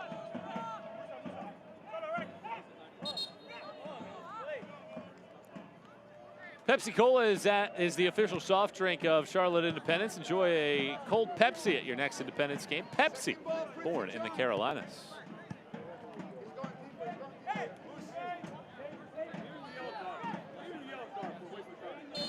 Well, if you're Charlotte, you would hope this would be your last build-up. And Phoenix won't have another chance as you see the clock winding down. And a foul whistled on Charlotte, and just like that, perhaps a chance. And Asante realizes that. Swipes the ball away and gets Phoenix looking to build something. Roughly a minute left.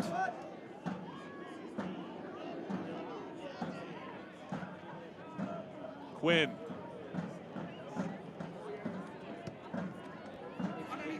Pedals it into the box. Baquero shields.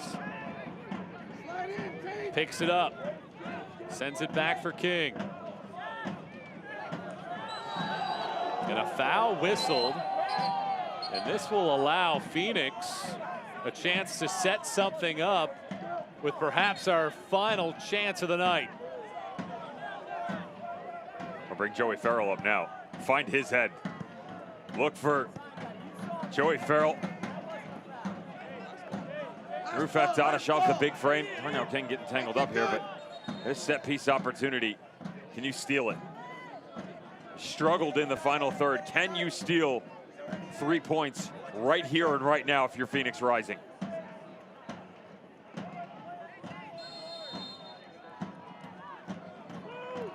Baquero strikes it into the box. One body slips. It comes over to Prince. He chops it back in. It's headed high, and it goes over the top of the cage by Adewale.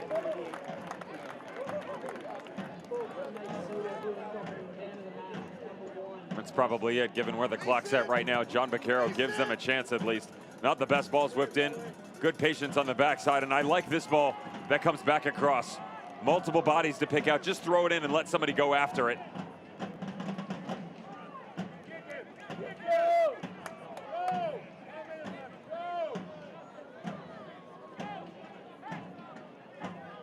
Pack strikes it. And there is the final whistle in a 1-1 draw. And Charlotte's back line needed to be tested and needed to have a positive result. They do a great job against a Phoenix Rising team that was dynamic offensively.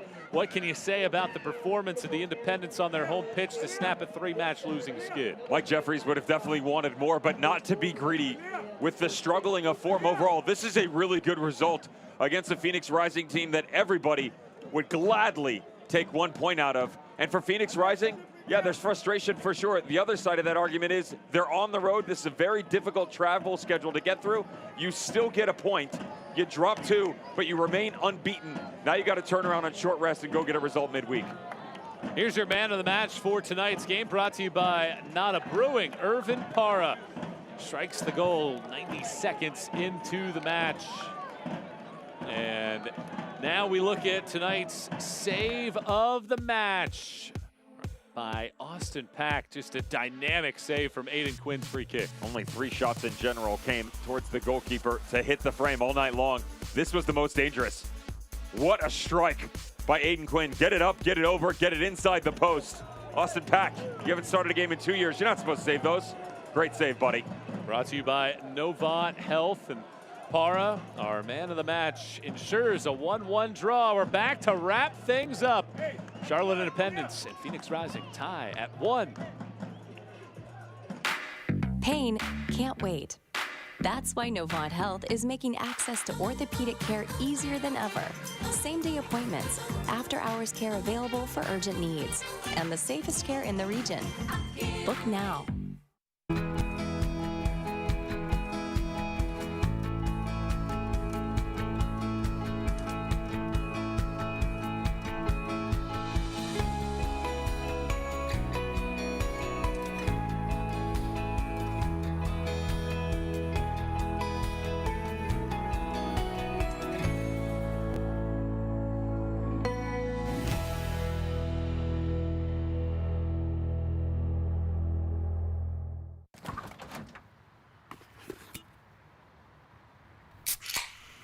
Folks, it's only 8 a.m. and it's going to be another hot one. Today's high is 85 degrees with lows ranging in the upper 50s. Tomorrow's more of the same, plus some light wind coming in from the northeast.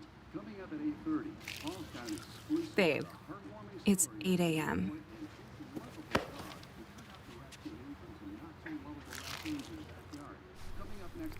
Fried chicken, better with Pepsi. Pain can't wait. That's why Novant Health is making access to orthopedic care easier than ever. Same-day appointments, after-hours care available for urgent needs, and the safest care in the region. Book now. Tonight's postgame is brought to you by Novant Health and a 1-1 draw. Charlotte and Phoenix Rising each get a point here in Charlotte as we take a look at the full-time highlights brought to you by Duckworth's. This team was dangerous in the first half, the Charlotte Independents, but let's go all the way back to the second minute. Slow start for Phoenix Rising. You do not see the presence coming by Adewale on the back shoulder. It's not the worst ball played by James Musa, but it's a great step by Irvin Parra. There's the recent acquisition of Sylvain Marveau. Great little touch back across. Quality finish by the man Irvin Parra, who without Dane Kelly, you wondered who would step up. He answers that call inside 5 minutes. Phoenix Rising, fast forward. Is there a response? It's going to come from Aiden Quinn. Little deflection. You'll take a poacher's goal. They'll take it any way they can get it on the road. Unfortunately, they wouldn't get any more than that. David Egbo in the 21st minute gets it to 1-1. Not many opportunities from there, mostly from the home squad, to be fair. A lot of back and forth in the second half, but not a lot of shots offensively for either squad. Here are tonight's full match stats brought to you by Famous Toastery. A great job of defending by Charlotte, even though the possession numbers skew heavily towards Phoenix. Just 10 shots for a team that averages 20 per match this season, and Charlotte does a wonderful job answering questions in the back with the new keeper, Austin Pack, in net, and they handle a 1-1 draw. Devin, tough to explain this one because you thought Phoenix might be a little more dangerous, but a lot to be excited about for Charlotte as they get out of the loss column and back into the positive results. Showed a lot of character and perseverance through everything that was this match against Phoenix Rising. They showed you a different look defensively, and they did remain condensed for the most part. Phoenix Rising, again, fans might be frustrated for the fact that they're not at top level. It's still a point on the road early on in the season. It will take time to get this right, and I'm sure that they will come playoff time. Just have to work through the growing pains right now. Phoenix stays atop of the Pacific. Charlotte continues to move up the Atlantic. Fans crowded in to American Legion Memorial Stadium to see Parra strike first in the second minute for Charlotte. The lead held for roughly 20 seconds for Mike Jeffrey's club before Phoenix was able to answer with the equalizer from David Egbo. For our great crew, Devin Kerr, I'm Michael Watrank signing off. Good night, everybody.